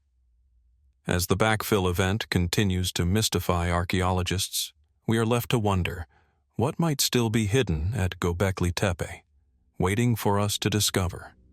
As we continue our journey through the lost history of our world, we now find ourselves in the heart of West Africa, where the echoes of a mysterious civilization resound through the sands of time. Here, among the savannas and forests of modern-day Nigeria, lies the Nok culture, one of the earliest known civilizations on the African continent. The most striking legacy of this ancient society is its terracotta figurines, which, like silent sentinels, watch over a history that remains largely unexplored. But who were the people behind these enigmatic statues, and why have they left behind such a curious and enduring mark on the world? The Nok terracotta figurines were first discovered in the 1940s, scattered across the region of the Jos Plateau, a highland area in central Nigeria. The figurines themselves are exquisite works of art. Large, human-like heads with finely sculpted facial features, some with intricate hairstyles, and others adorned with elaborate jewelry or ceremonial masks. These statues vary in size, some standing just a few inches tall, while others are over a foot high, but all share a distinctive style that has made them instantly recognizable. The eyes are often large and expressive, and the faces are often elongated, giving them an almost otherworldly appearance. But while these terracotta statues are undeniably captivating, they are also a window into a far more elusive world. The Nok culture, which flourished between 500 BC and 200 AD, is a fascinating enigma in itself.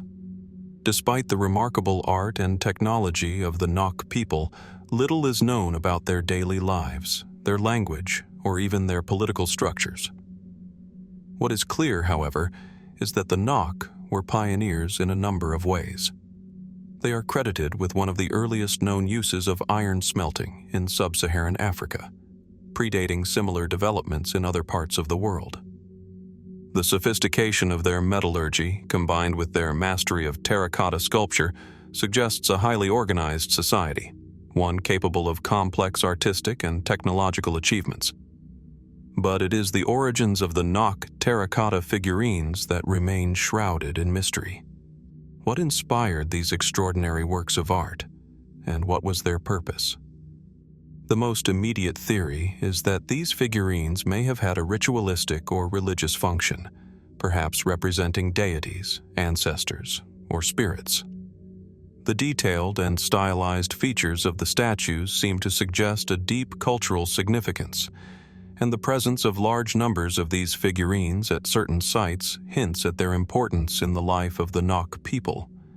However, the exact role of these figures within Nok society remains uncertain. Were they used in burial practices, placed alongside the deceased as guardians or offerings?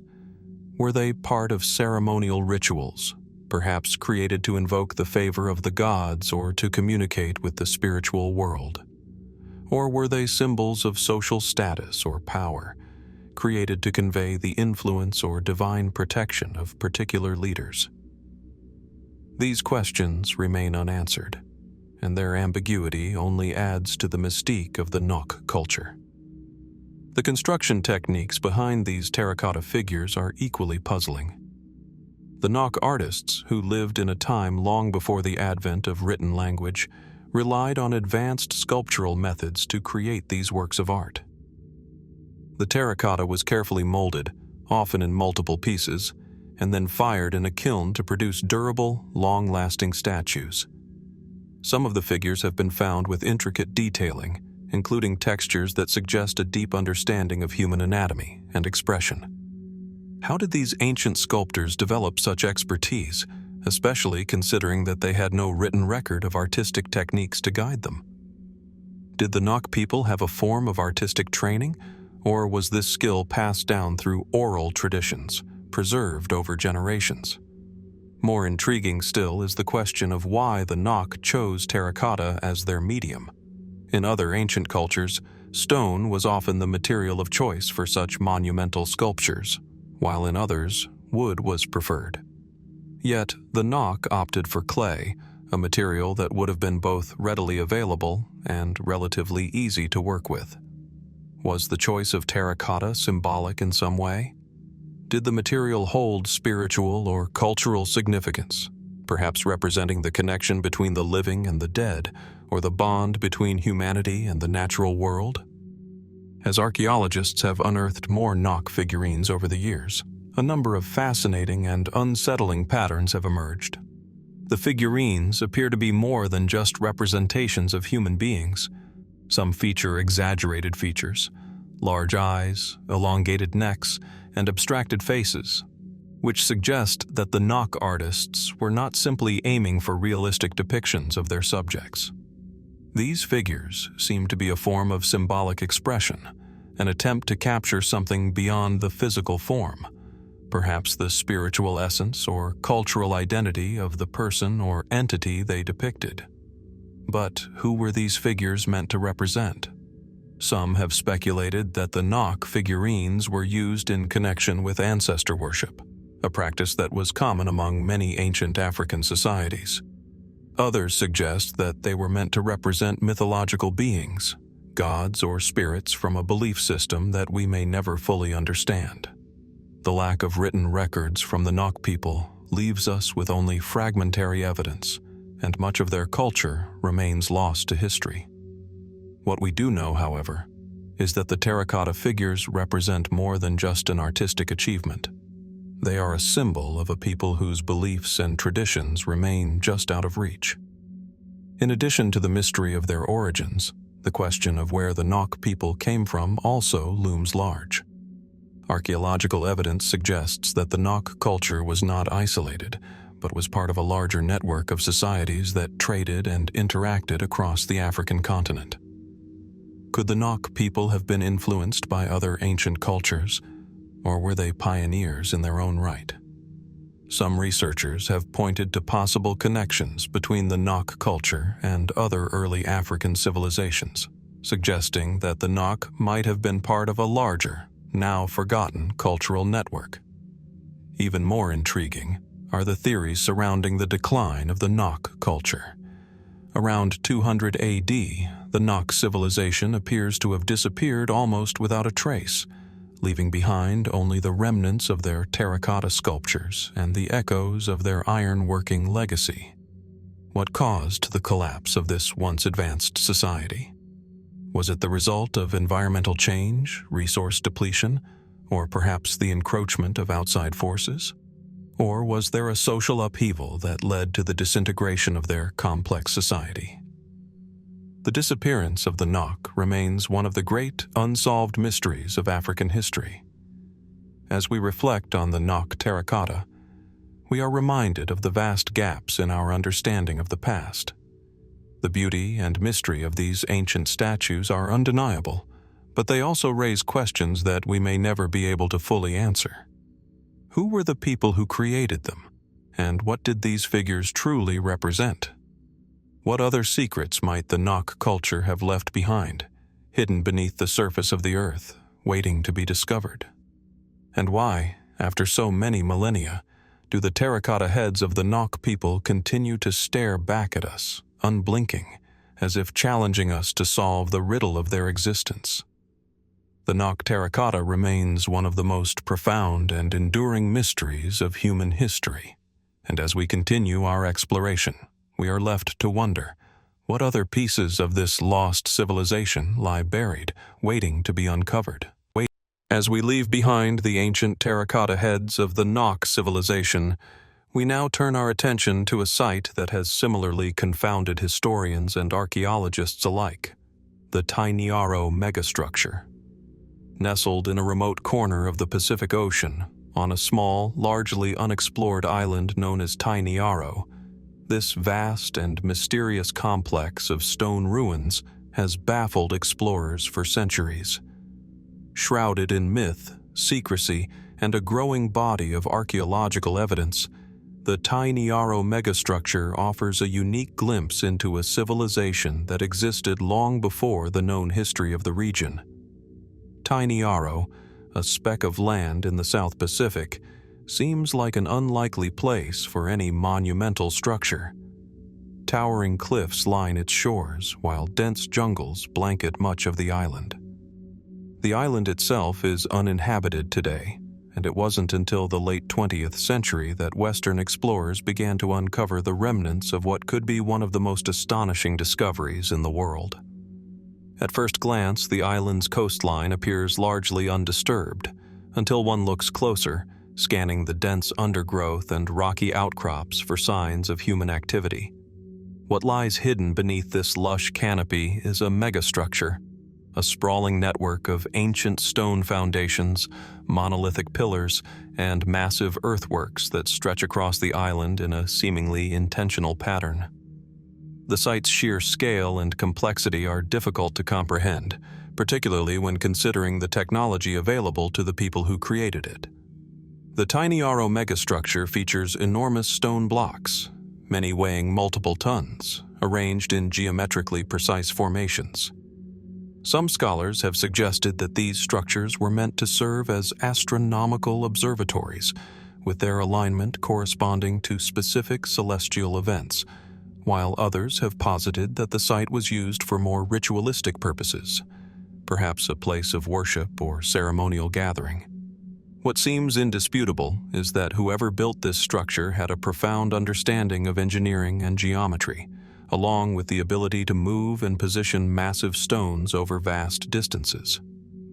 One of the most striking features of the Tainiaro Megastructure is its mysterious alignment with natural features on the island. Certain formations appear to mirror the positions of the stars, while others correspond to the movement of the sun and moon across the sky. The precision with which these alignments were executed suggests a deep understanding of both the cosmos and the land itself. Yet the exact purpose of this alignment remains unclear. Was it a means of tracking celestial bodies for agricultural purposes, or was it part of a larger ritualistic system designed to communicate with the heavens or gods? The mystery surrounding the purpose of the Tainiaro Megastructure deepens further when one considers the absence of written records or any clear indication of the civilization that constructed it. Who were the builders of Tainiaro, and what motivated them to create such a vast and intricate site in such a remote part of the world? Like many other ancient sites, the Tainiaro Megastructure has been the subject of numerous theories, some plausible, others more speculative. One leading hypothesis is that the site was built by an advanced civilization, long lost to history, that had the knowledge and resources to create such a monumental structure. Some suggest that these builders were maritime peoples, capable of navigating the vast distances of the Pacific Ocean and trading across a wide expanse of land and sea. Could this civilization have been part of a now-forgotten network of island cultures connected through trade, religion, and shared knowledge? Could they have been responsible for the spread of certain cultural practices or technologies across the Pacific? Yet, despite the evidence pointing to an advanced society, the exact origin of the Tainiaro Megastructure remains shrouded in mystery. The lack of definitive artifacts, tools, pottery, or written records suggests that either the builders were highly secretive or that their culture left behind only cryptic traces of its existence. Some have even speculated that the site may have been built by an ancient global civilization, potentially predating other known ancient cultures. If this is true, it would suggest that a complex and advanced society existed long before the rise of known historical powers, such as those in Mesopotamia or Egypt. There is another more fringe theory that suggests the site was built by an extraterrestrial influence, particularly due to its sheer size and complexity. Some argue that the precision of the site's astronomical alignments and the vast size of its stone blocks could point to a supernatural or alien influence, a theory that has been put forth in the context of other ancient wonders around the world, such as the pyramids of Egypt or Stonehenge. While these theories are speculative and often sensationalized, they nonetheless raise intriguing questions about the limits of human capability and what might be possible for an ancient civilization to achieve with the right knowledge and resources. More grounded theories, however, suggest that the Tainiaro Megastructure might represent a lost culture, whose advanced engineering knowledge has been obscured by time, natural erosion, and the isolation of the island. Could this site be a memorial, a monument to an ancient society's cosmological beliefs or ancestral rites? The intricacy of its design and the vastness of its layout would suggest a society that valued rituals deeply, perhaps aligning the architecture with natural forces to ensure prosperity or to honor the spirits of the land. As we examine the mysterious nature of the Tainiaro Megastructure, we cannot help but wonder if there is more to the island than what has been uncovered so far. Archaeologists have only begun to scratch the surface of this mysterious site, and it is possible that the true scale and purpose of the structures remain hidden beneath the dense vegetation or in undiscovered ruins. Could there be underground chambers, hidden pathways, or other parts of the megastructure yet to be revealed?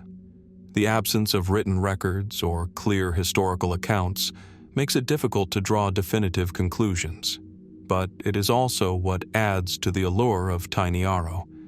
It is a mystery waiting to be unraveled. One question lingers in the air. If this site was indeed constructed by an advanced civilization, what caused it to disappear? The island of Tainiaro remains largely untouched by time, but the civilization that once thrived here has left little behind except for its enigmatic structures.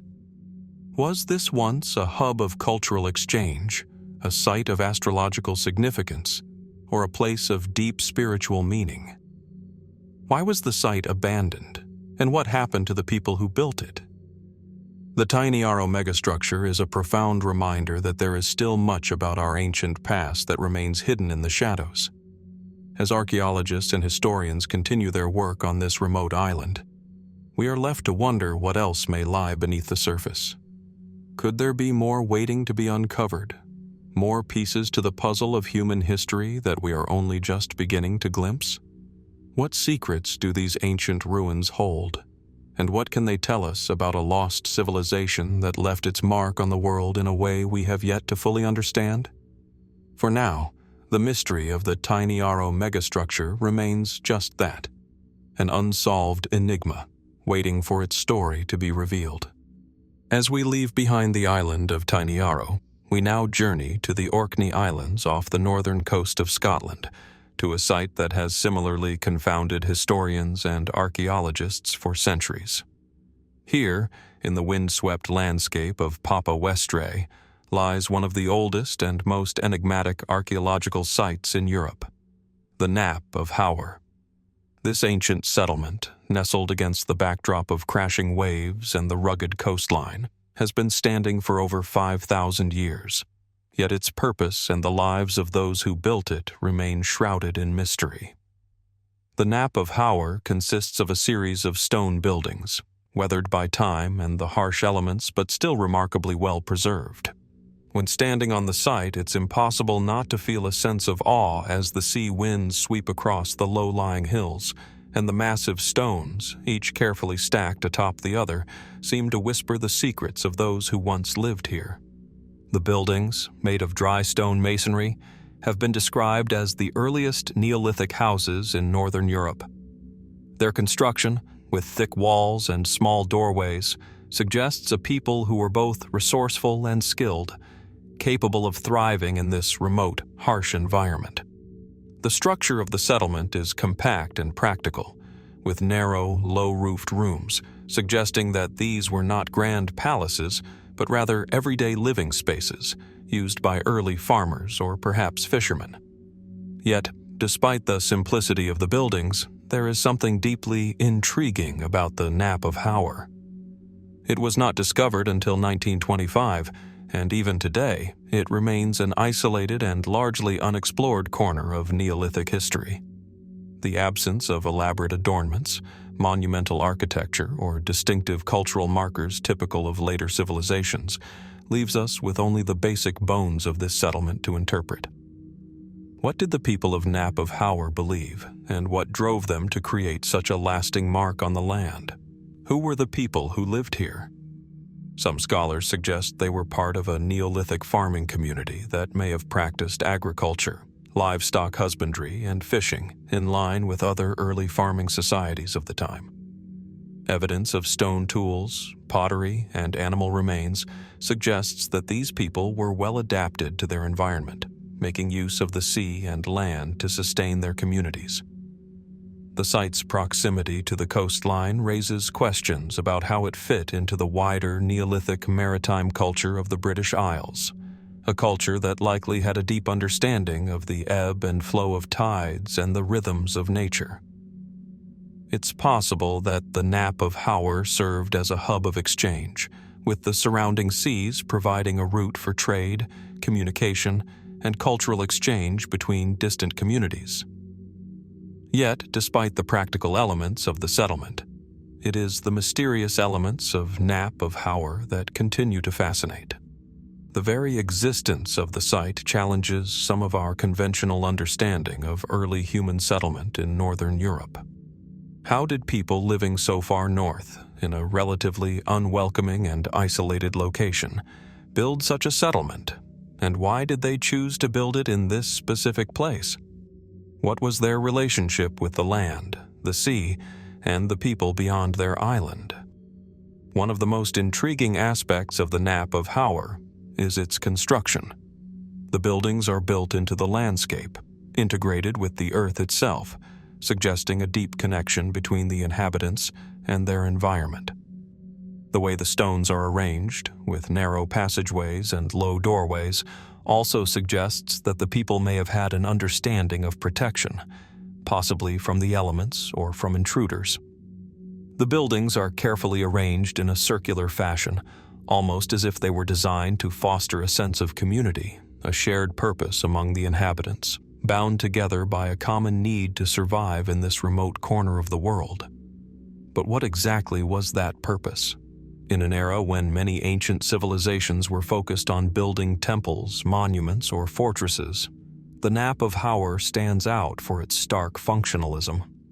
Its simplicity has led some researchers to suggest that the site was not merely a home, but something more. A spiritual or ceremonial center, perhaps serving as a site for rituals, astronomical observation, or ancestor worship. The solitary nature of the settlement, isolated from other known Neolithic sites, raises the possibility that the Knap of Howar may have served a unique role in the cultural or spiritual landscape of its time, one that has yet to be fully understood. Were these buildings intended to house individuals for short-term stays, or were they meant for something more ritualistic, a kind of sacred enclave where people could retreat from the world and commune with the divine? Some have even speculated that the site's geographical positioning, on the edge of the sea and the land, may have carried a symbolic significance. Was the Knap of Howar a place where people could connect the earthly and the spiritual realms, their lives shaped by both the land and sea that surrounded them? Could the architecture have been designed to mirror the forces of nature themselves, as a kind of ritual gateway between worlds? Or was it simply the most practical location for a people who lived off the land and the sea? Despite the fact that we have uncovered many of the physical aspects of the site, we still find ourselves grasping for answers when it comes to its cultural and social significance. The lack of written records, much like other ancient sites, leaves us with only the remnants of the physical world: the stone walls, the buried structures, and the artifacts scattered across the landscape.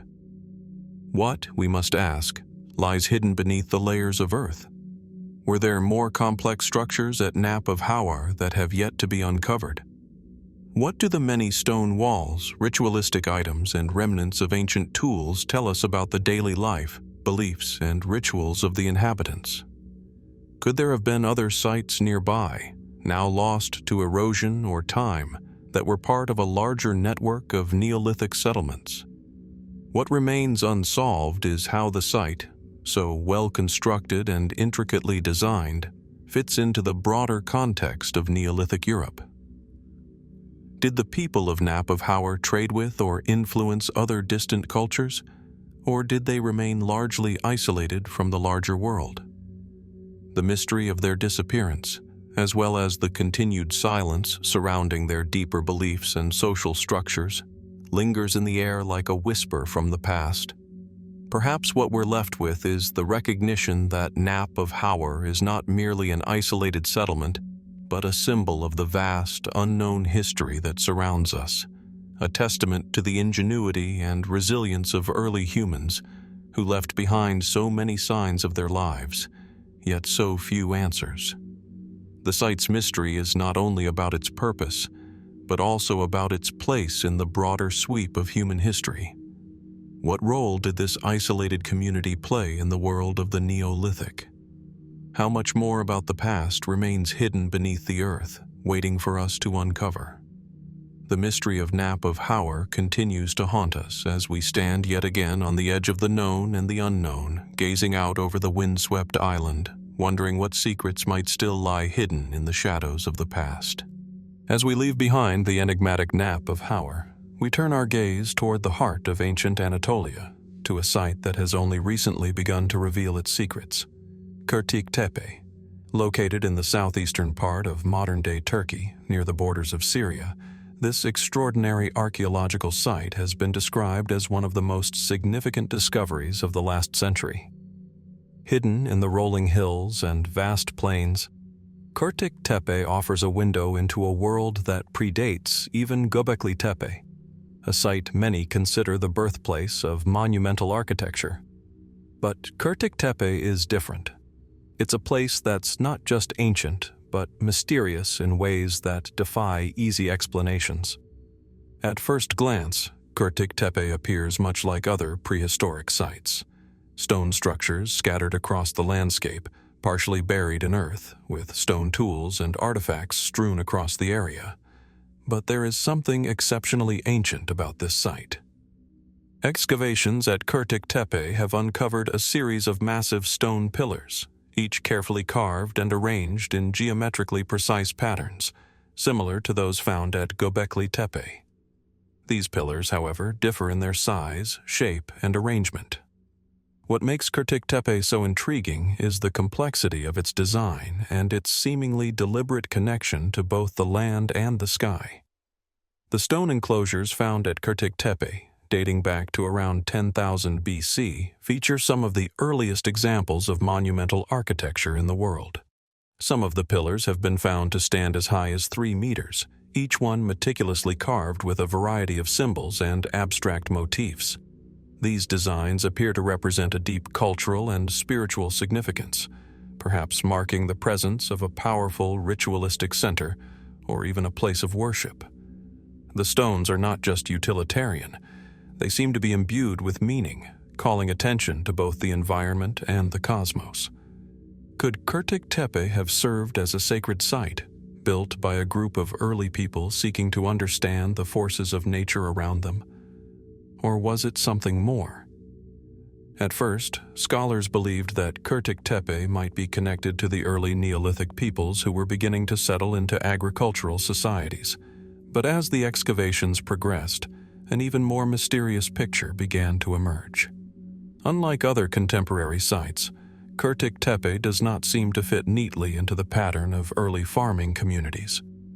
Animal remains and plant materials found at the site indicate that the people who built it may not have been fully engaged in agriculture, instead relying on hunting and gathering. This suggests that Körtik Tepe may have been constructed by a society that was not fully settled, yet still capable of undertaking complex architectural projects, a paradox that continues to intrigue researchers. In fact, the lack of permanent settlements at Körtik Tepe raises further questions. The enormous effort that would have been required to carve, transport, and arrange the massive stones at Körtik Tepe suggests a level of organization and coordination that would have been unusual for a mobile or semi-nomadic people. Could the people of Körtik Tepe have been part of a much larger, more sophisticated culture, one that traveled between sites, constructing monumental places of ritual significance wherever they went? Or was Körtik Tepe the beginning of a more settled way of life, marking an early attempt at permanent architecture that had yet to fully take hold?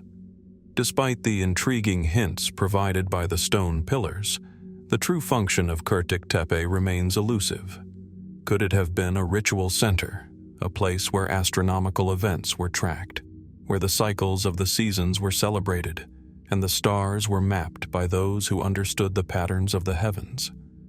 The pillars' alignment and the symbols carved into the stones suggest that the builders were keenly aware of celestial movements, but the exact significance of these designs remains unclear. Were these markings related to astrology, religion, or even a system of timekeeping? Or could they have served a more symbolic purpose, representing connections to the spiritual world or the ancestors? The most striking feature of Körtik Tepe, however, is not the size of its stones or the complexity of its designs, but the sense of deliberate intent that permeates the site. There is a clear effort to arrange the stones in a way that reflects both cosmological patterns and the natural environment, suggesting that the builders were attempting to create a physical space that echoed their beliefs and values. Could the site have been part of a larger system, a network of sacred locations scattered across the region, each linked to the movements of the sun, moon, and stars, each serving a unique but complementary function? This possibility raises the specter of a lost, sophisticated culture, one that understood the natural world in a way that modern historians are only beginning to comprehend. Adding to the mystery is the fact that Körtik Tepe, much like other sites from this time period, was abandoned after only a few centuries of use. What caused the people of Körtik Tepe to leave behind such an intricate, monumental site? Was it a natural disaster, a flood, a drought, or a climatic shift that forced them to abandon their sacred space? Or was there some other event, a cultural collapse, a political shift, or a spiritual change that led to the end of the site's use? The site's abandonment only adds to its mystery, leaving behind a trail of unanswered questions.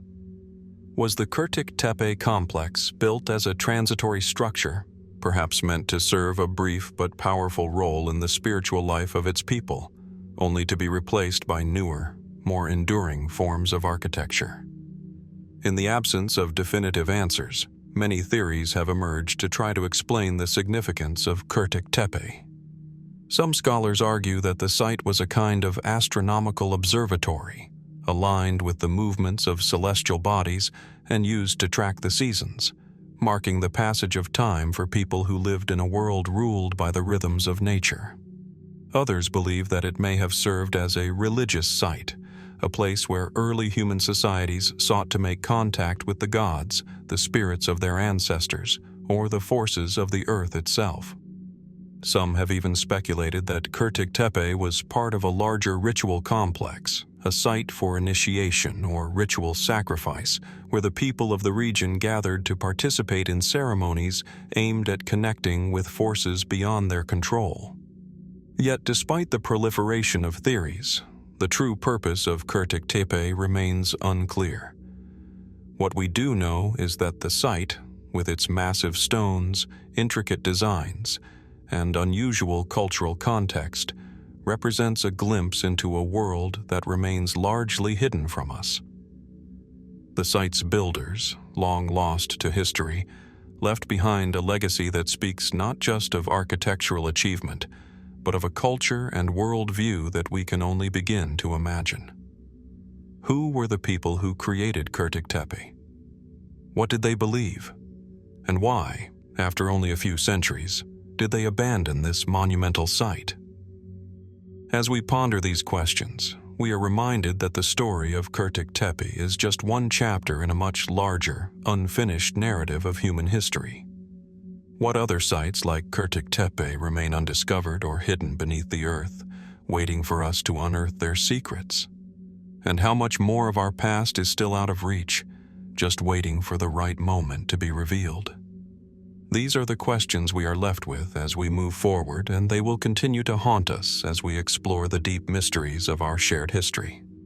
Leaving behind the perplexing landscape of Körtik Tepe, we turn our attention to another remarkable site that offers yet more tantalizing glimpses into the mysteries of the ancient world. This time, we journey to Tel es-Sultan, the ancient city of Jericho, one of the oldest continuously inhabited cities on Earth. Here, nestled at the crossroads of history, sits an imposing structure that has intrigued archaeologists for decades: the Tel es-Sultan Tower. Towering above the remains of Jericho's ancient walls, this monumental tower is not merely a structure. It is a testament to a lost chapter in human history, an enigma wrapped in the dust of time. The Tel es-Sultan Tower is located on the ancient mound of Jericho, just a few kilometers from the Jordan River. Jericho itself is famous for its long and storied history, reaching back as far as the 10th millennium BC. But the tower, built sometime around 8000 BC, is perhaps the most striking feature of this ancient settlement. Rising nearly 8.5 meters from the earth, the tower is made of large stones and mud brick, giving it a raw yet imposing presence. What makes the tower particularly intriguing is its unusual design. It is both round and solid, with a narrow spiraling staircase inside that leads to the top. Unlike the walls of Jericho, which were designed for defense, the tower stands alone, suggesting a very different purpose. In fact, The Tel es-Sultan Tower is unlike anything else found in the ancient world, especially considering the time in which it was built. What was its purpose? Why was it constructed with such careful effort and attention to detail? Was it a defensive structure, built to guard the city from invaders? Or was it something more symbolic, a ritualistic or ceremonial monument designed to communicate power, control, or religious significance? At first, it was widely assumed that the tower served a military purpose, as it was found within the walls of the ancient city of Jericho. Jericho, after all, was a fortified city. Its walls have become famous in both history and biblical tradition for their role in the conquest of Canaan. But a closer examination of the tower reveals that it doesn't quite fit the conventional mold of a fortress or watchtower. The tower's massive, yet unadorned form lacks the features of a defensive structure, such as arrow slits or battlements. Instead, the walls are smooth and featureless, giving the impression that the tower was intended for something more than just military defense. One of the more mysterious aspects of the Tel es-Sultan Tower is the entrance. It is not located at ground level, as one might expect, but rather several meters above the ground, accessed by a narrow, steep staircase. This design has led some archaeologists to speculate that the tower was not meant to be easily accessible, a feature that might suggest it had ritualistic or ceremonial significance. What kind of society would build such an inaccessible structure? Could it have been intended as a sacred space, perhaps where priests or leaders performed religious rites, or where important symbols were displayed for the public to see? The lack of artifacts typically associated with everyday life, such as pottery, tools, or domestic items, further fuels the idea that the tower was not a place for daily activity. Instead, it may have been a site for ritual gatherings, perhaps to celebrate the cycles of the seasons or mark significant astronomical events. The people of Jericho, who lived in an era long before the advent of writing or complex state structures, would have looked to the heavens for guidance, just as ancient cultures across the world did. Could the tower have been built to align with celestial bodies, marking the solstices or equinoxes, much like other ancient megalithic structures? The smooth, imposing nature of the tower suggests that it may have played a role in marking the passage of time, not through the cycles of human activity, but through the cycles of the stars. Theories about the function of the Tel es-Sultan Tower continue to evolve, but no consensus has yet emerged. Some archaeologists believe that the tower was connected to early social stratification, a symbol of power and authority in a community that was transitioning from small, scattered settlements to more complex, organized societies. Others suggest that the tower could have served as a ritual space where people came together to observe religious ceremonies, possibly linked to the worship of earthly or celestial deities. The isolated nature of the tower, perched as it is above the surrounding landscape, lends weight to the idea that it may have been viewed as a sacred monument, a place where the divine could be accessed. Yet, despite the numerous theories, there remains a sense of ambiguity about the tower's true purpose. Was it part of a broader network of ritual structures, or was it an isolated project, unique to the people of early Jericho? And if it was a symbol of power, whose power was it meant to represent? Was the tower built by a religious elite, or was it constructed by a community with a more egalitarian structure? These questions, far from being answered, only serve to deepen the mystery surrounding the tower and the society that built it. Another intriguing aspect of the tower is the fact that it was eventually abandoned, as was much of the ancient city of Jericho. The reason for its abandonment remains a subject of much speculation. Was it abandoned due to changing social dynamics, a climatic shift, or the arrival of invaders? The end of the tower's use, much like the end of the ancient city, raises many questions about the forces at work in this early society. Could the tower have been abandoned for reasons beyond our understanding, linked to shifts in beliefs, or even the collapse of the societal structures that once sustained it? Over the years, some archaeologists have suggested that the tower may have been built during a period of cultural upheaval, as societies in the Near East began to experiment with new forms of governance, ritual, and social organization. Its purpose, then, may not have been to serve as a permanent structure, but rather as an impermanent symbol, constructed in a time of uncertainty and change. Was it meant to reflect the transitory nature of early society, or was it intended to represent the stability and continuity of a people striving to understand their place in the world? What is clear, however, is that the Tel es-Sultan Tower, with its monumental scale and mysterious design, remains a powerful symbol of the early stages of human civilization. It is a reminder that even in the ancient world, people sought to understand and control the forces around them, be they natural, celestial, or spiritual. As we ponder the purpose of the tower, we are left with one profound question. What other ancient secrets remain buried beneath the soil of Jericho, waiting to be uncovered? Could the tower itself be only a fragment of a much larger, forgotten history, one that is yet to be revealed? As we leave behind the towering structures of Tel es-Sultan, our journey through history takes us across the vast expanse of the Andean foothills to the coastal regions of modern-day Ecuador. Here, in the Valdivia Culture, one of the earliest complex societies in the Americas, lies a set of mysteries that have long eluded complete understanding. Emerging around 3500 BC, the Valdivia culture is known for its early pottery, its distinctive architectural styles, and its enigmatic ways of life. Yet, despite their apparent sophistication, the Valdivians remain a shadowy presence in the broader sweep of pre-Columbian history. What do we really know about them, and what secrets of their world have been lost to time? The Valdivian civilization is centered around the small coastal area near Guayaquil, Ecuador, in a region teeming with lush rivers, vast wetlands, and fertile soils. The coastal landscape would have been abundant with resources, and it was here that the Valdivians built their first settlements, some of which are among the earliest known permanent villages in the Americas. What makes the culture so fascinating is not just its location or early dates, but the incredible sophistication of the artifacts and structures they left behind. One of the most striking features of the Valdivia culture is their pottery. The Valdivians are credited with being the first people in the Americas to develop complex ceramic techniques. Their pottery, which dates back over 5,000 years, features intricate, highly decorative designs, sometimes shaped into human faces, animals, and abstract geometric patterns. But what's most surprising about their pottery is the material used.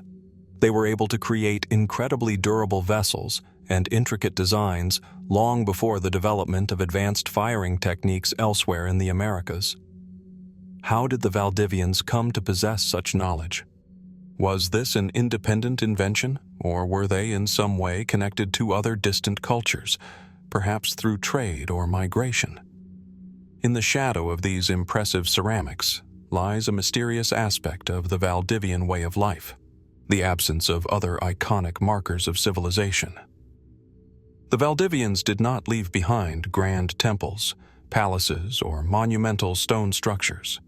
Unlike other early cultures, such as the Olmec in Mesoamerica or the Nazca in the Andes, the Valdivians did not construct massive earthworks or complex pyramids. Their settlements, though numerous, were often made of perishable materials, and many have vanished without a trace.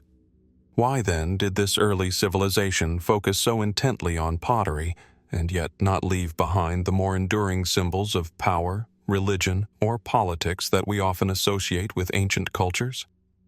As archaeological work on Valdivian sites progresses, more and more questions arise.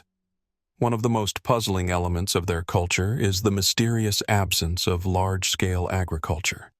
While the Valdivians clearly had access to a rich ecosystem for hunting and gathering, there is little evidence of the domestication of plants or animals, which would normally accompany a society that engaged in such intricate craftsmanship. Did the Valdivians rely on subsistence farming in ways that were less visible to the archaeologists? Or was their society built on a different set of social and economic practices, perhaps one that we have yet to fully understand? Burials offer another intriguing glimpse into the mysterious practices of the Valdivians. At their burial sites, archaeologists have found evidence of elaborate rituals, with many graves containing not just pottery but also ritual offerings. In some graves, figurines and small idols were placed alongside the deceased, perhaps intended to assist them in the afterlife. These figurines often represent animals or human-like figures, but their precise symbolism remains unknown. Were these objects religious in nature, or did they serve another purpose, perhaps tied to a shamanic or animistic worldview? The rituals surrounding death and burial may hold the key to understanding the spiritual beliefs of the Valdivian people, but so far, their full meaning remains elusive. Further complicating our understanding of the Valdivians is the mystery of their disappearance. By the time the Spanish arrived in the Americas, the culture had largely faded from view. But the reasons for their decline are as unclear as their origins. Some theories suggest that climatic changes, such as a shift in rainfall patterns, may have led to a collapse of the once thriving coastal settlements.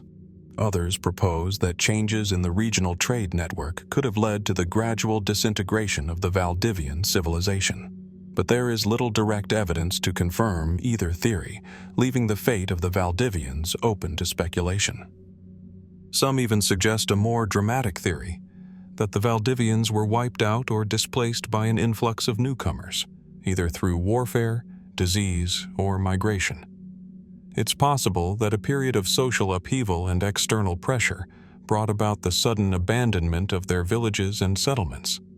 Yet, despite all of these theories, we still know so little about how the Valdivians interacted with other cultures, or why they eventually faded from the historical record.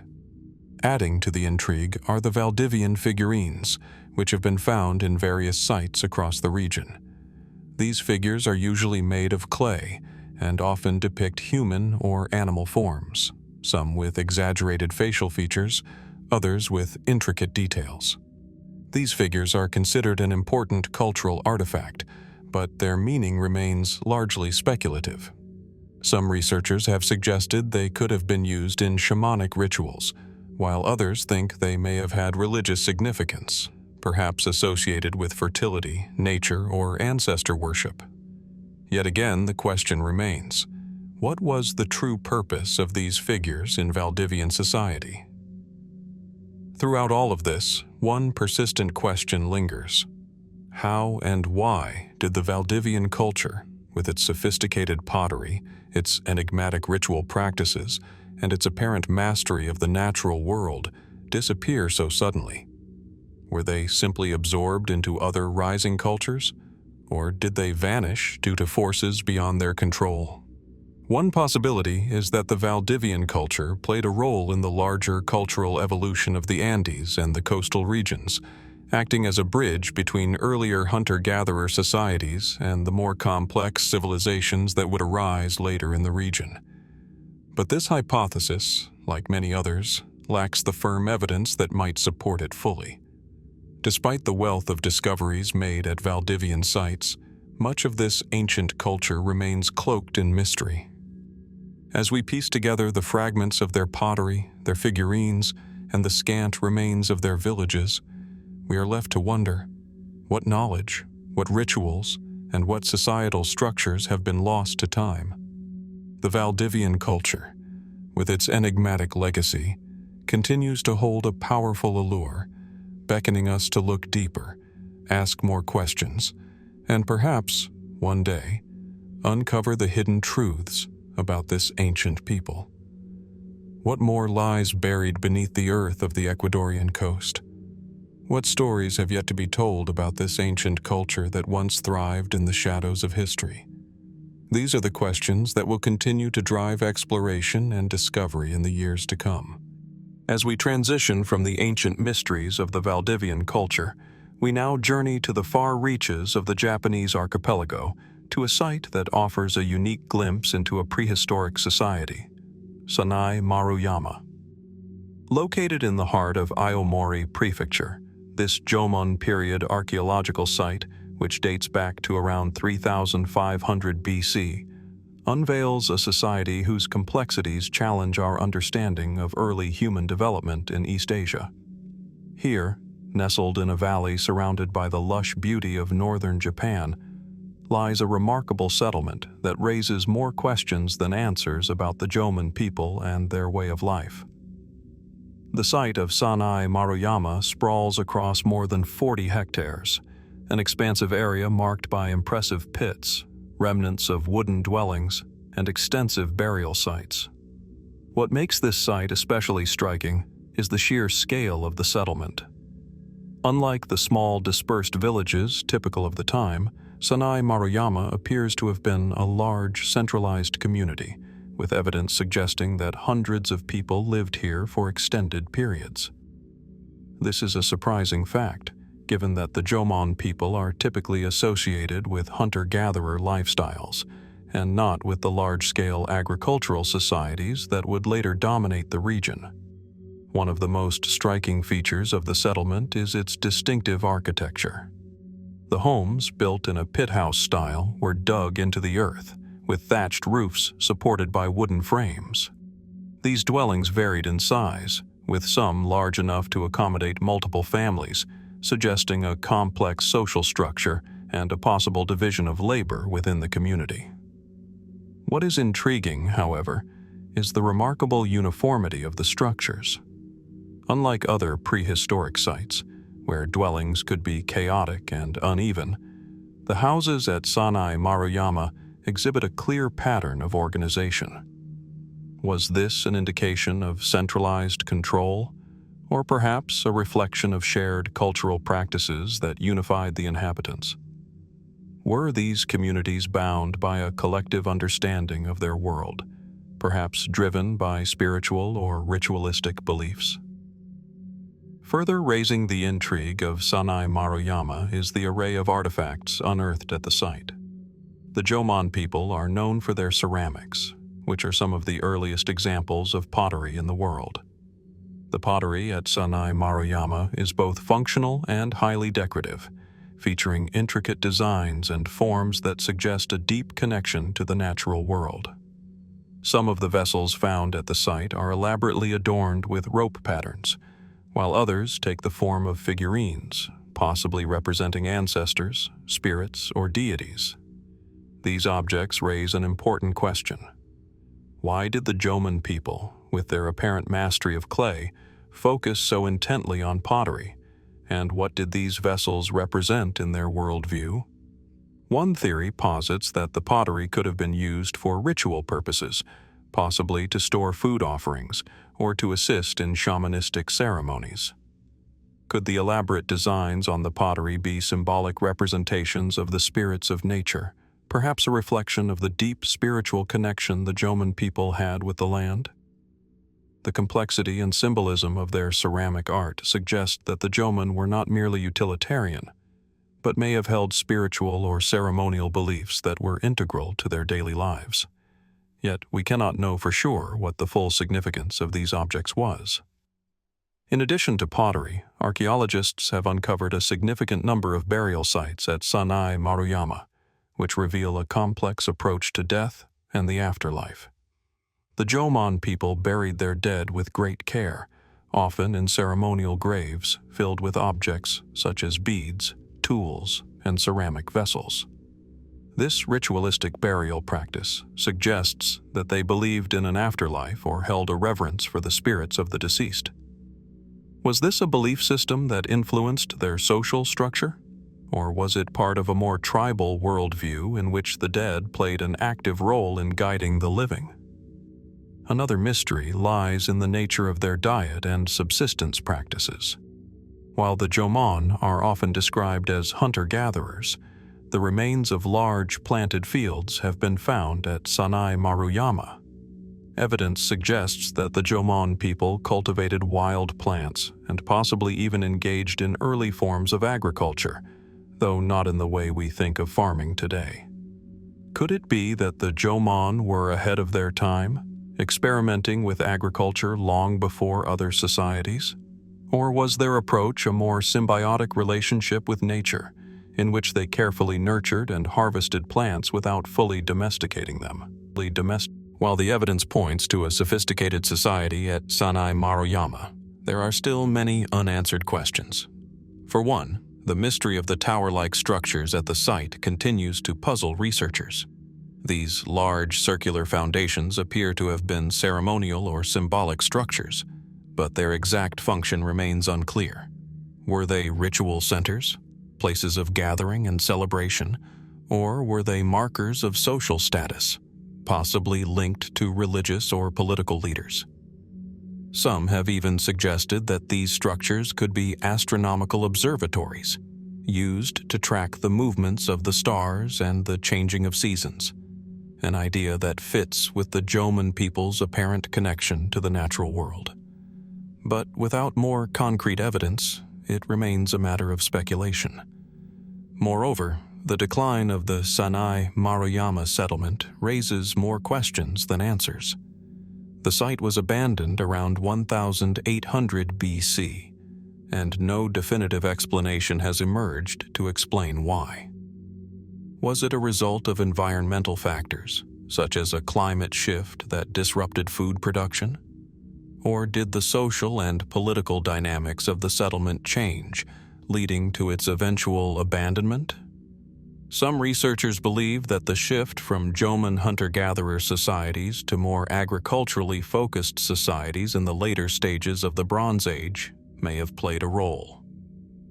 Could the arrival of new cultural influences have been a factor in the disappearance of the Sannai-Maruyama community? Was it a peaceful transition, or was it linked to conflict or competition with other groups? The absence of definitive answers to these questions only serves to enhance the mystery of the Sannai-Maruyama site. Despite the advanced understanding we've gained through archaeology, much about the Jomon period, and specifically the settlement at Sannai-Maruyama, remains shrouded in mystery. What was the true nature of their social organization, their religious beliefs, and their eventual decline? What connections did they have to other cultures, and how did they interact with the natural environment in ways we may still not fully comprehend? As we reflect on the legacy of Sannai-Maruyama, one thing becomes abundantly clear. The site serves as a window into an ancient world that was both profoundly sophisticated and deeply enigmatic.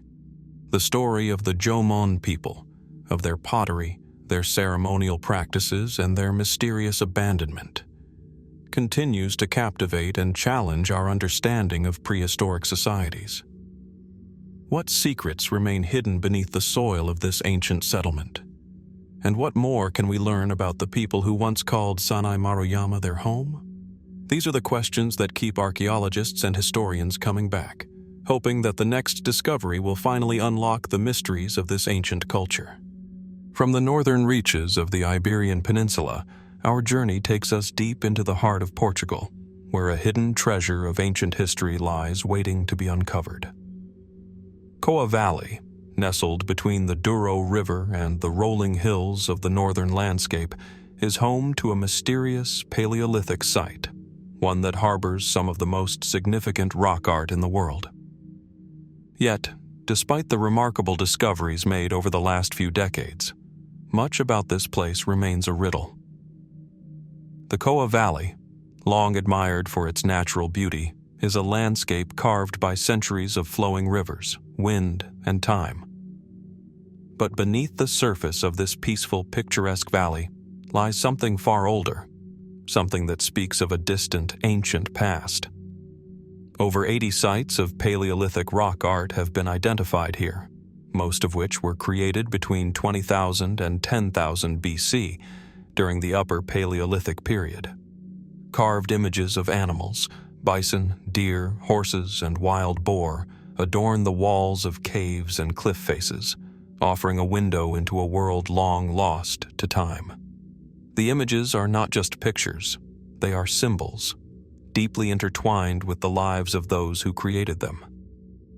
They tell stories of survival, spirituality, and perhaps even ritualistic practices. But what exactly do these images represent, and why were they created in such an isolated region? The site itself is staggeringly vast. The petroglyphs at Koa Valley are spread across a wide expanse of rock surfaces, some located high on cliffs, others tucked into the valley's narrow gorges. The carvings are often faint, worn down by the passage of time, yet they have managed to survive for thousands of years.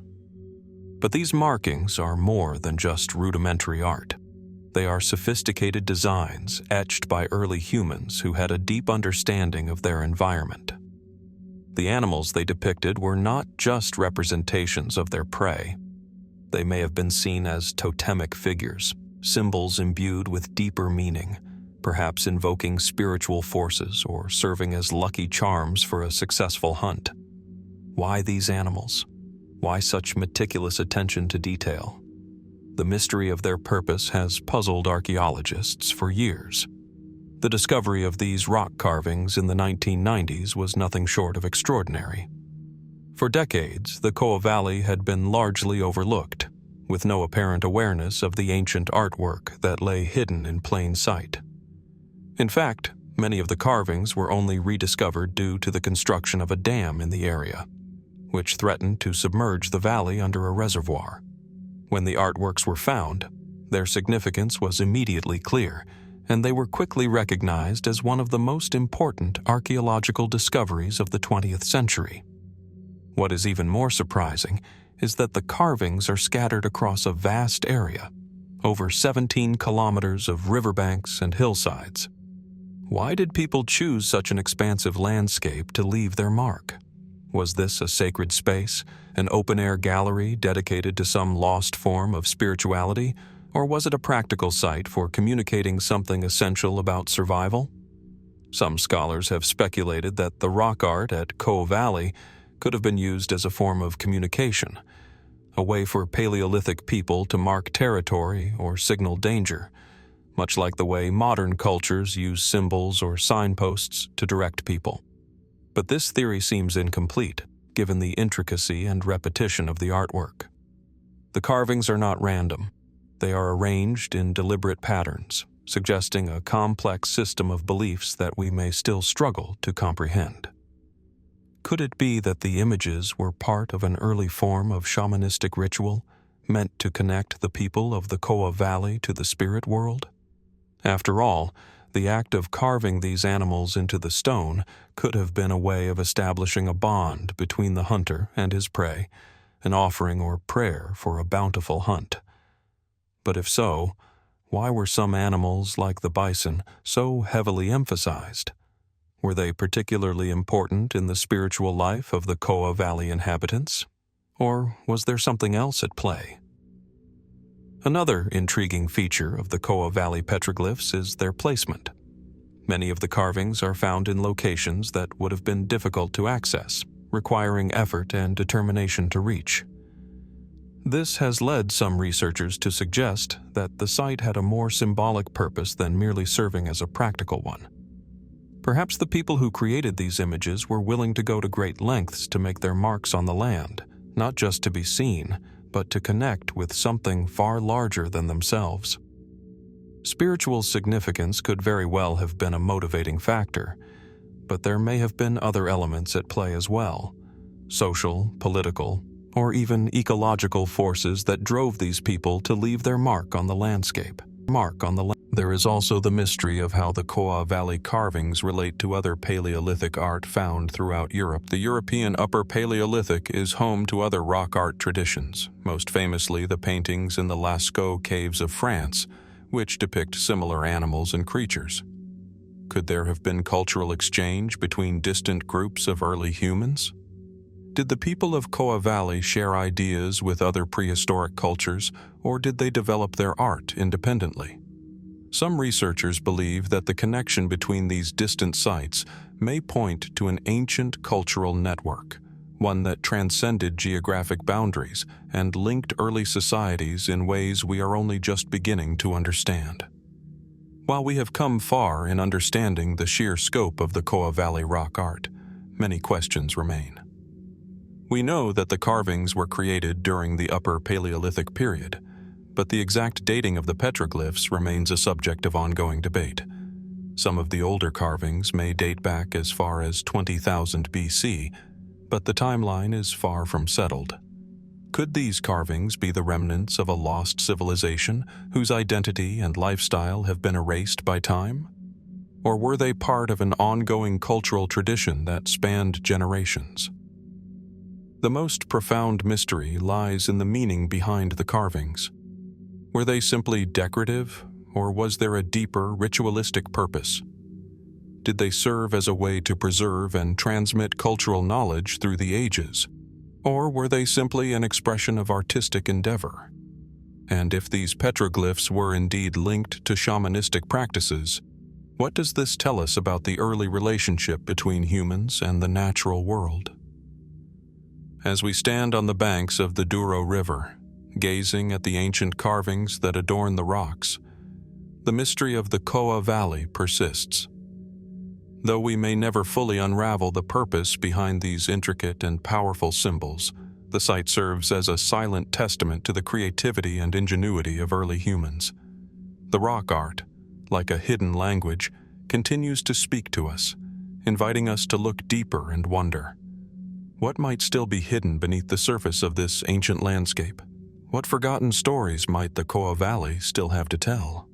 As we leave behind the ancient symbols of the Koa Valley and move forward into the distant past, we find ourselves in the southern reaches of Africa, on the rugged coastline of South Africa.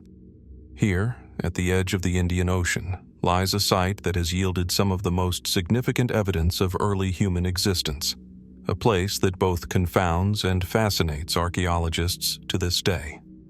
This is the Klasies River mouth, a site that, for over half a century, has provided crucial insights into the origins of modern humans and the complex journey of human evolution. The Klasies River mouth site is located on the southern coast of South Africa, nestled between two dramatic cliffs overlooking the ocean. The landscape is stark yet beautiful. Where the land meets the sea, the powerful waves of the Indian Ocean crash against weathered rocks and sandy shores. It is a place where nature's forces have shaped the earth for millennia, leaving behind secrets that have been waiting for humans to discover. The site itself, situated in what is now the Tsitsikamma National Park, is often overlooked by visitors, who are drawn to the more popular coastal attractions.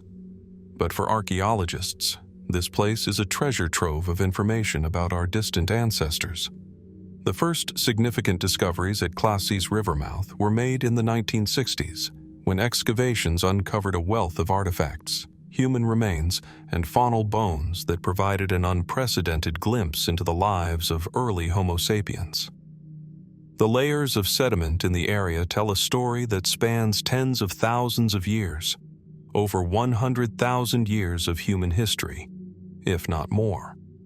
This makes the site one of the oldest and most important archaeological locations in the world for understanding human evolution.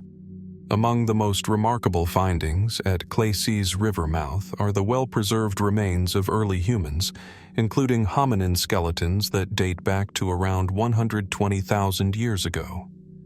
These early ancestors, part of the species known as Homo sapiens, lived in a time when modern humans were still in their infancy, just beginning their journey toward becoming the beings we recognize today. The bones found here show signs of adaptation to coastal living, suggesting that these early humans were not only hunter-gatherers, but may have also had an intimate relationship with the sea, possibly relying on marine resources as part of their diet. But why, then, were these early humans living along such a rugged coastline, exposed to the dangers of the ocean, rather than in more sheltered inland areas?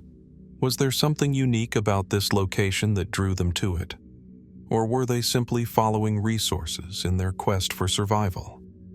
What is even more striking about Klasies River mouth is the evidence of cultural practices and technology that emerged in this coastal environment. Early humans at Klasies river mouth were making stone tools, scrapers, blades, and points that were finely crafted, suggesting a level of sophistication that challenges the typical perception of early humans as primitive beings. But there is another intriguing aspect to the site: the discovery of shell middens, heaps of discarded shellfish, indicating that the people living here had mastered the art of marine foraging long before the advent of agriculture. This raises a fascinating question. Did these early humans have an understanding of their environment that was far more advanced than we often give them credit for? Were they the first to experiment with sustainable living, adapting to their surroundings in ways that allowed them to thrive in such a harsh and changing landscape? Even more intriguing are the findings of painted ochre and engraved bone tools, suggesting that these early humans may have been engaging in symbolic behavior, perhaps even the first forms of art or ritual. The discovery of ochre pigments raises the possibility that these humans were using color not just for decoration but for more profound purposes. Could they have been involved in some form of ritualistic practice, using color to mark themselves or their belongings? Or could these early humans have had a sense of identity and expression, creating art as a way to communicate their beliefs and experiences in the world around them?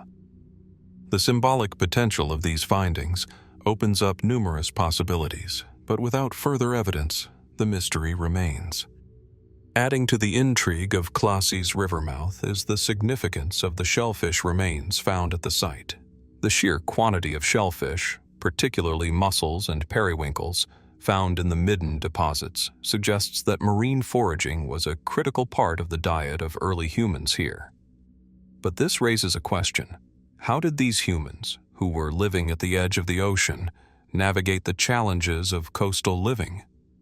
Could they have developed sophisticated methods of fishing and harvesting shellfish? Was there an early form of social organization that allowed them to coordinate their efforts and share the resources of the sea? Perhaps most intriguingly, could they have harnessed the tides in ways that are still unknown to us, using the natural rhythms of the ocean to ensure a steady supply of food? One of the more speculative theories surrounding Klasies river mouth involves the potential use of sea-based migration routes by early humans.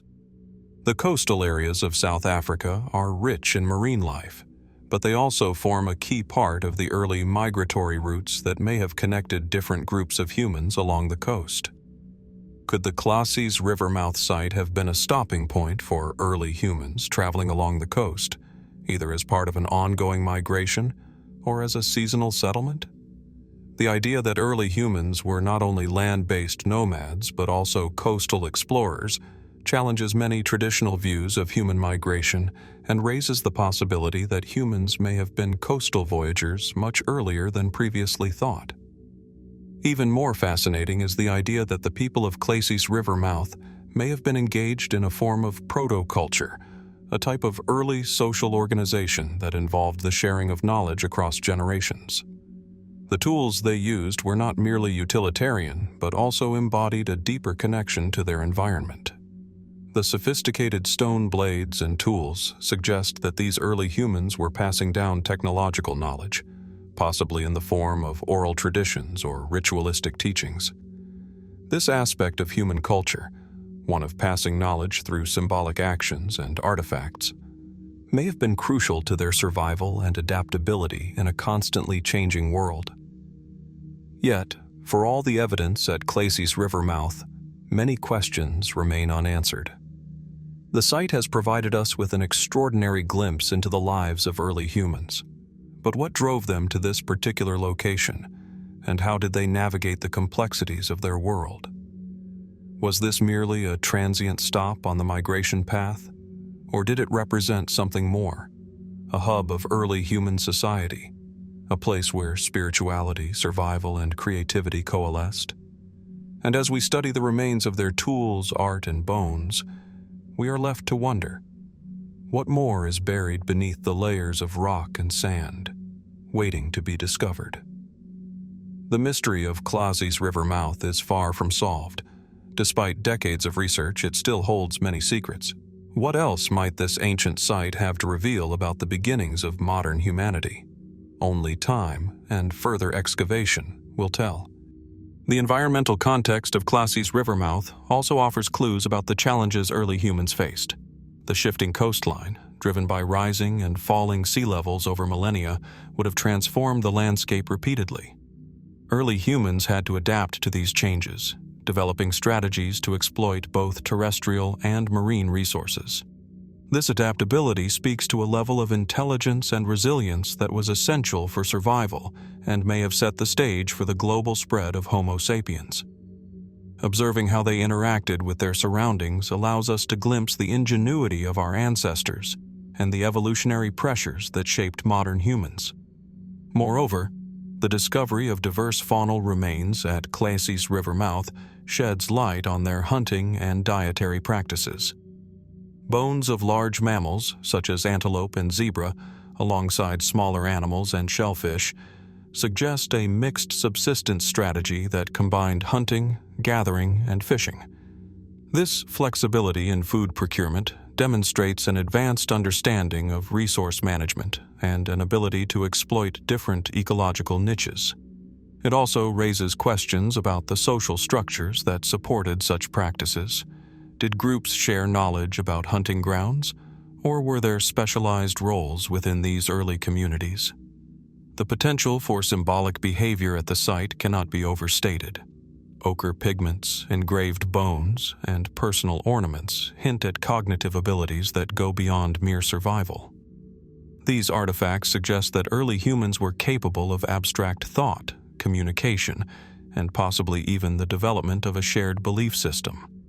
Such symbolic expressions may have played a crucial role in social cohesion, helping groups to establish identity, maintain relationships, and transmit knowledge across generations.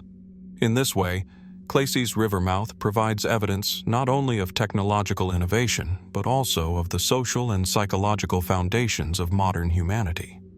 Finally, Klasies river mouth challenges the traditional narratives of human evolution by placing the coast at the center of early human life.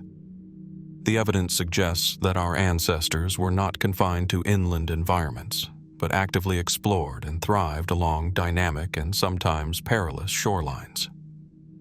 This coastal perspective expands our understanding of human adaptability and creativity, highlighting the diverse strategies that allowed Homo sapiens to survive and flourish. As researchers continue to excavate and analyze this remarkable site, each new discovery brings us closer to answering the profound question of what it truly meant to be an early human, thinking, creating, and living at the edge of the world. After exploring the depths of Klasies river mouth, we now turn our attention to another enigmatic site, Uan Muhuggiag, an archaeological location that lies in the heart of the Sahara Desert. It is a place that, like the desert itself, holds many secrets. Stretching across the desolate landscape of northern Chad, Uan Muhuggiag presents a fascinating and puzzling mystery, one that has captivated archaeologists and historians for decades. The site of Uan Muhuggiag, located near the Unyanga Lakes in the Sahara, is one of the most important and perplexing discoveries in the African archaeological record. The desert, now known for its vast expanses of sand dunes and inhospitable climate, was once a lush and thriving environment. Thousands of years ago, the Sahara was home to thriving river systems, lake basins, and rich wildlife. At some point in its ancient past, however, the landscape began to change, slowly transforming into the arid desert we recognize today. It is in this context, among the shifting sands of time, that Uan Muhuggiag stands as an ancient testament to the interplay between human innovation and the environment. The site was first discovered in the 1950s, and excavations over the years have uncovered the remains of an ancient settlement that flourished roughly between 5000 and 3000 BC, a time when the Sahara was still a green and fertile land. The archaeological evidence suggests that this was a large, organized settlement, home to a community of people who left behind not only their tools and pottery, but also traces of a highly sophisticated culture that remains largely misunderstood.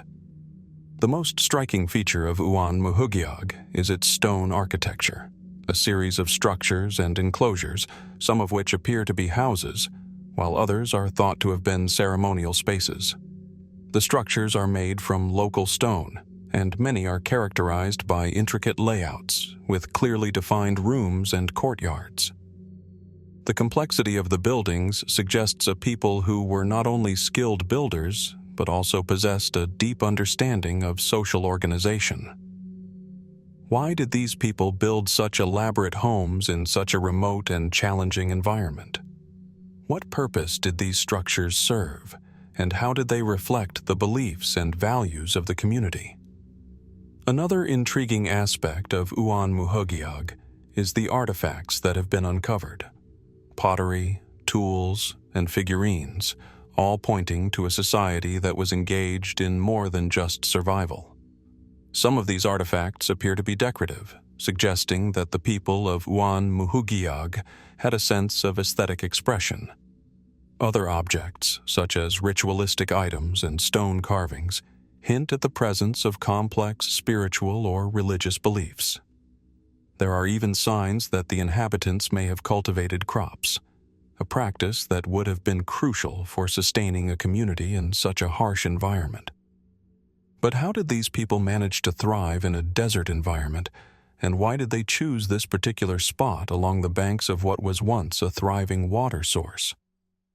While much of Uan Muhuggiag's story is built on solid archaeological evidence, there remain many unanswered questions about the people who lived here. Who were they, and what was their relationship to the surrounding landscapes? One theory suggests that the inhabitants of Uan Muhuggiag were part of a larger nomadic culture, one that moved between different settlements, adjusting to the changing environment of the Sahara. As the climate began to dry up around 3000 BC, these nomadic groups may have been forced to abandon their settlements and adapt to new ways of life. But why did Uan Muhuggiag remain relatively isolated in the archaeological record for so long? The answer may lie in the challenges of studying a site so deeply buried in time. The Sahara, with its shifting sand dunes and harsh winds, constantly erodes the landscape, making it difficult for archaeologists to find and preserve artifacts. In fact, many of the early discoveries at Uan Muhuggiag were nearly lost to time before proper excavation could take place. In addition to the challenges of preserving the site, there are questions about the cultural and social structures of the people who lived there.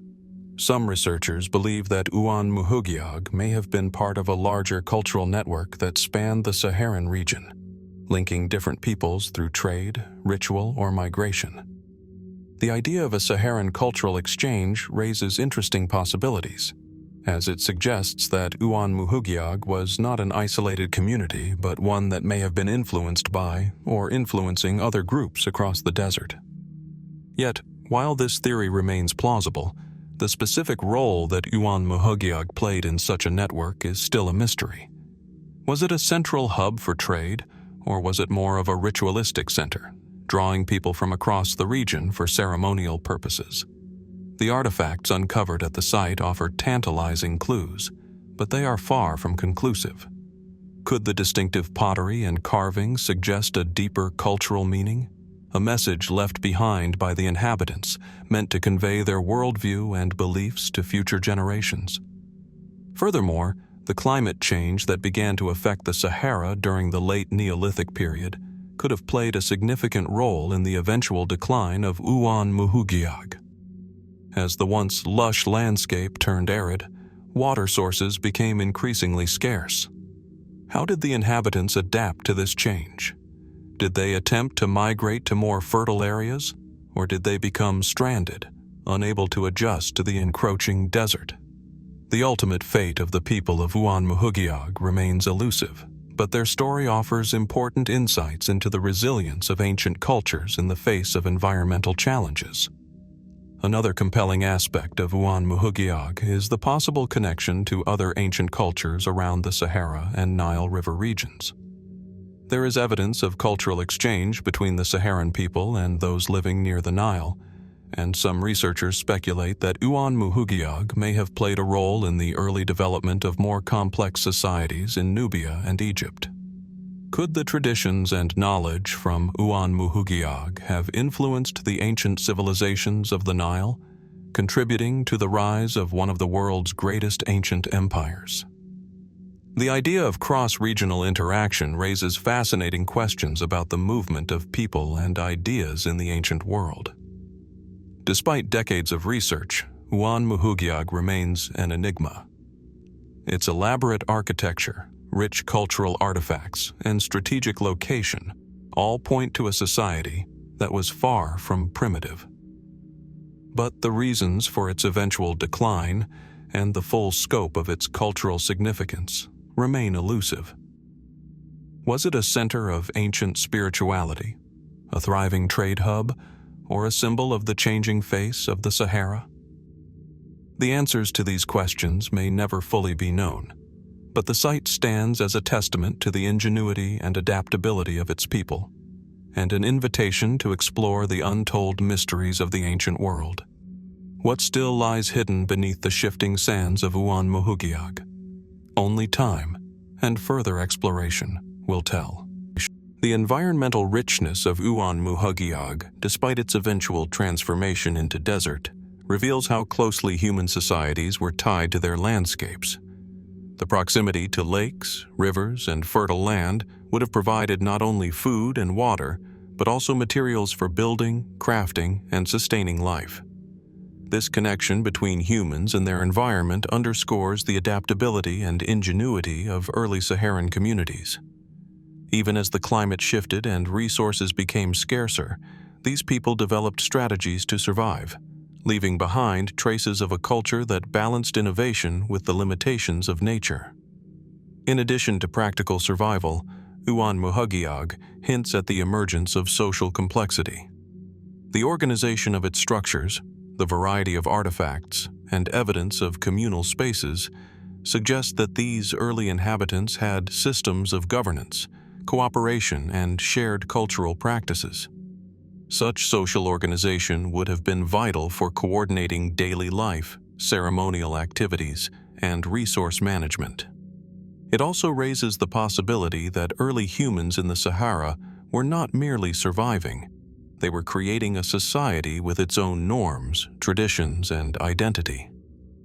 The artistic and symbolic artifacts from Uan Muhuggiag further point to the cognitive sophistication of its people. Pottery decorated with intricate patterns, carved figurines, and ceremonial objects suggest that they were capable of abstract thought and symbolic communication. These expressions may have reinforced social cohesion, conveyed spiritual beliefs, or preserved knowledge across generations. In this way, Uan Muhuggiag provides evidence that even in harsh environments, humans were driven not only by survival but also by creativity, expression, and cultural continuity. Finally, the legacy of Uan Muhuggiag extends beyond its physical remains. The site challenges modern assumptions about the capabilities of early Saharan peoples and their role in the broader story of African prehistory. It encourages us to reconsider how humans adapted to dramatic environmental changes, interacted across regions, and developed complex societies far earlier than once imagined. As researchers continue to uncover its secrets, Uan Muhuggiag reminds us that the Sahara was not merely a barrier or a void. It was a landscape where ingenuity, resilience, and culture flourished against the odds. As we continue our exploration of the world's greatest mysteries, we now turn to the Monte Substructure, a site of extraordinary intrigue located in Sardinia, Italy. This ancient structure, nestled on a rolling hillside overlooking the Sardinian landscape, presents a curious puzzle, one that raises as many questions as it provides answers. Here, beneath the open sky, a monument to an age long past stands, its significance lost to time, yet undeniable in its presence. Monte Terracotta, believed to date back to the 4th millennium BC, is an ancient site that has puzzled archaeologists for generations.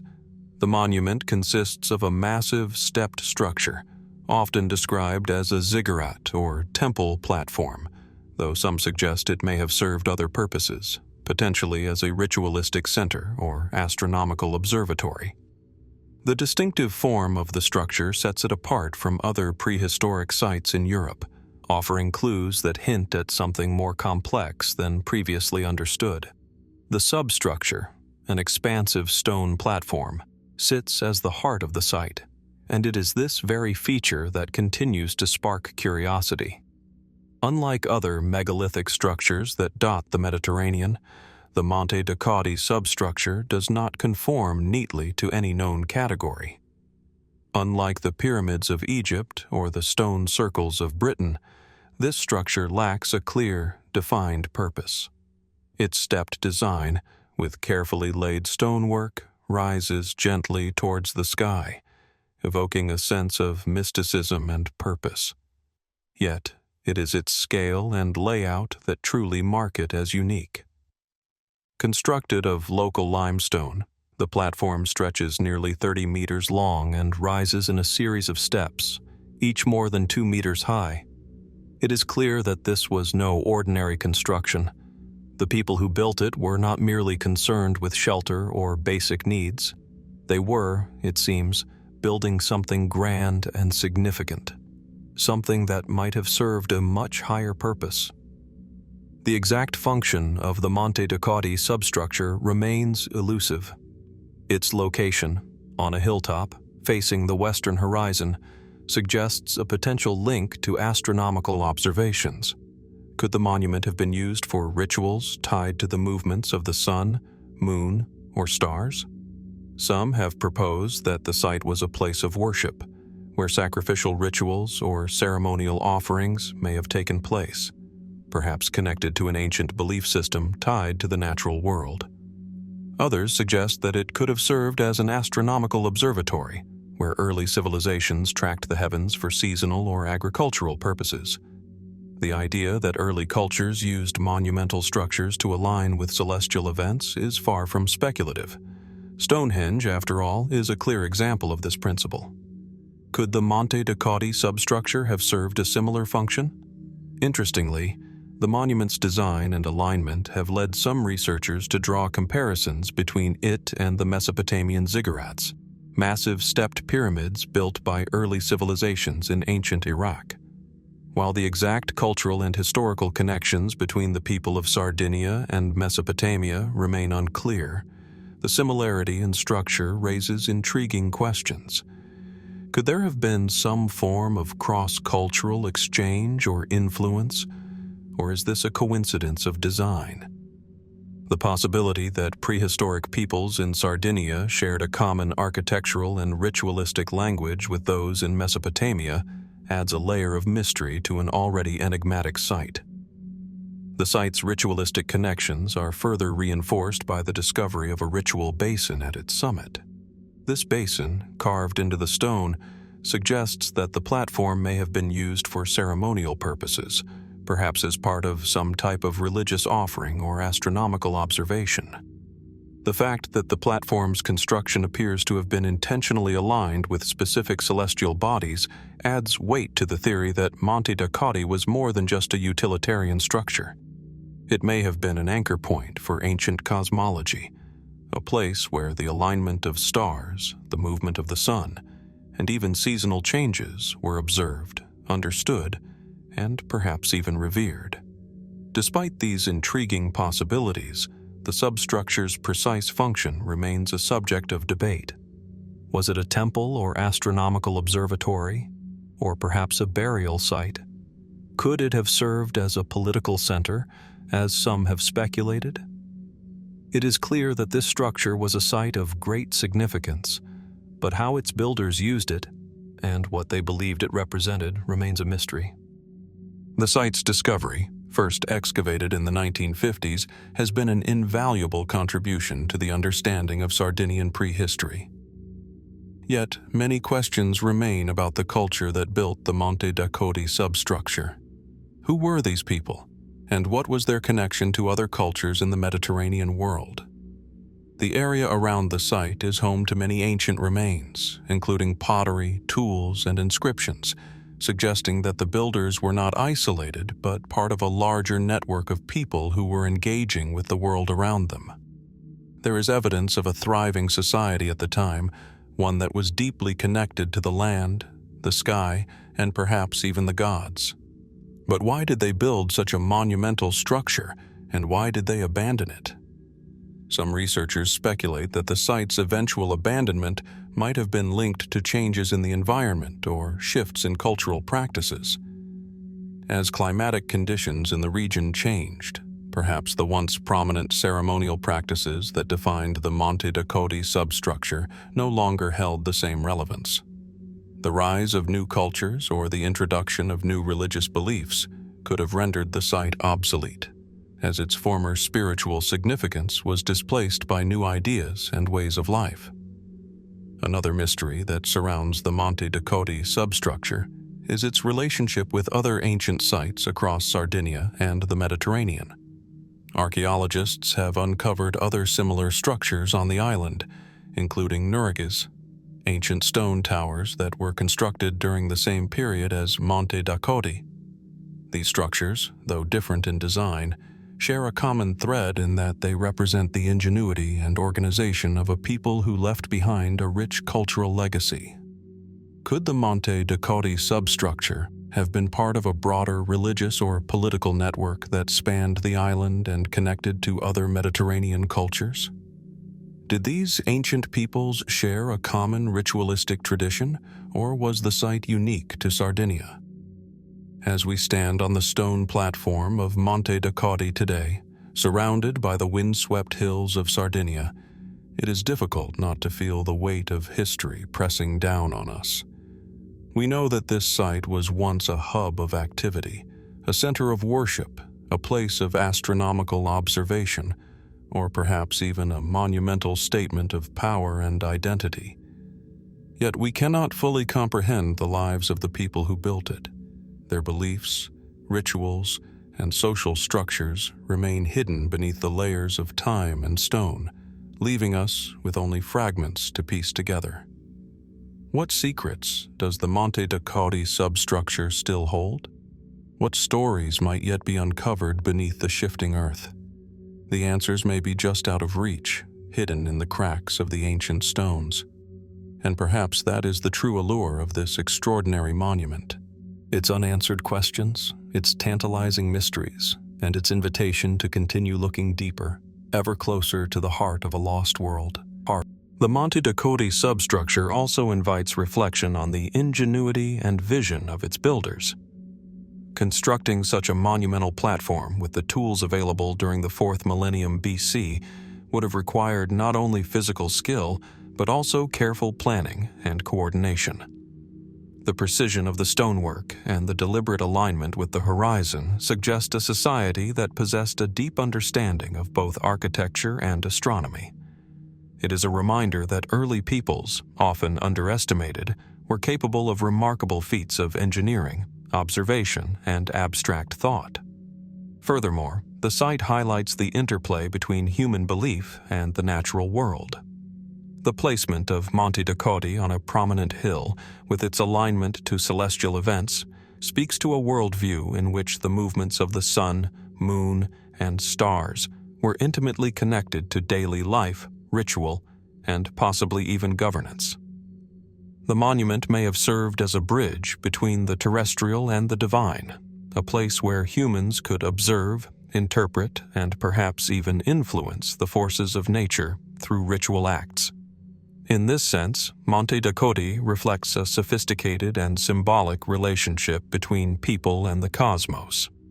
The broader context of the Mediterranean during this period adds another layer of intrigue. While the precise connections remain unclear, similarities with other megalithic structures suggest that Sardinia was not isolated, but part of a wider cultural network. Trade, migration, or the exchange of ideas could have influenced the design and function of the substructure. This possibility raises profound questions about the movement of knowledge and spiritual practices in prehistoric Europe.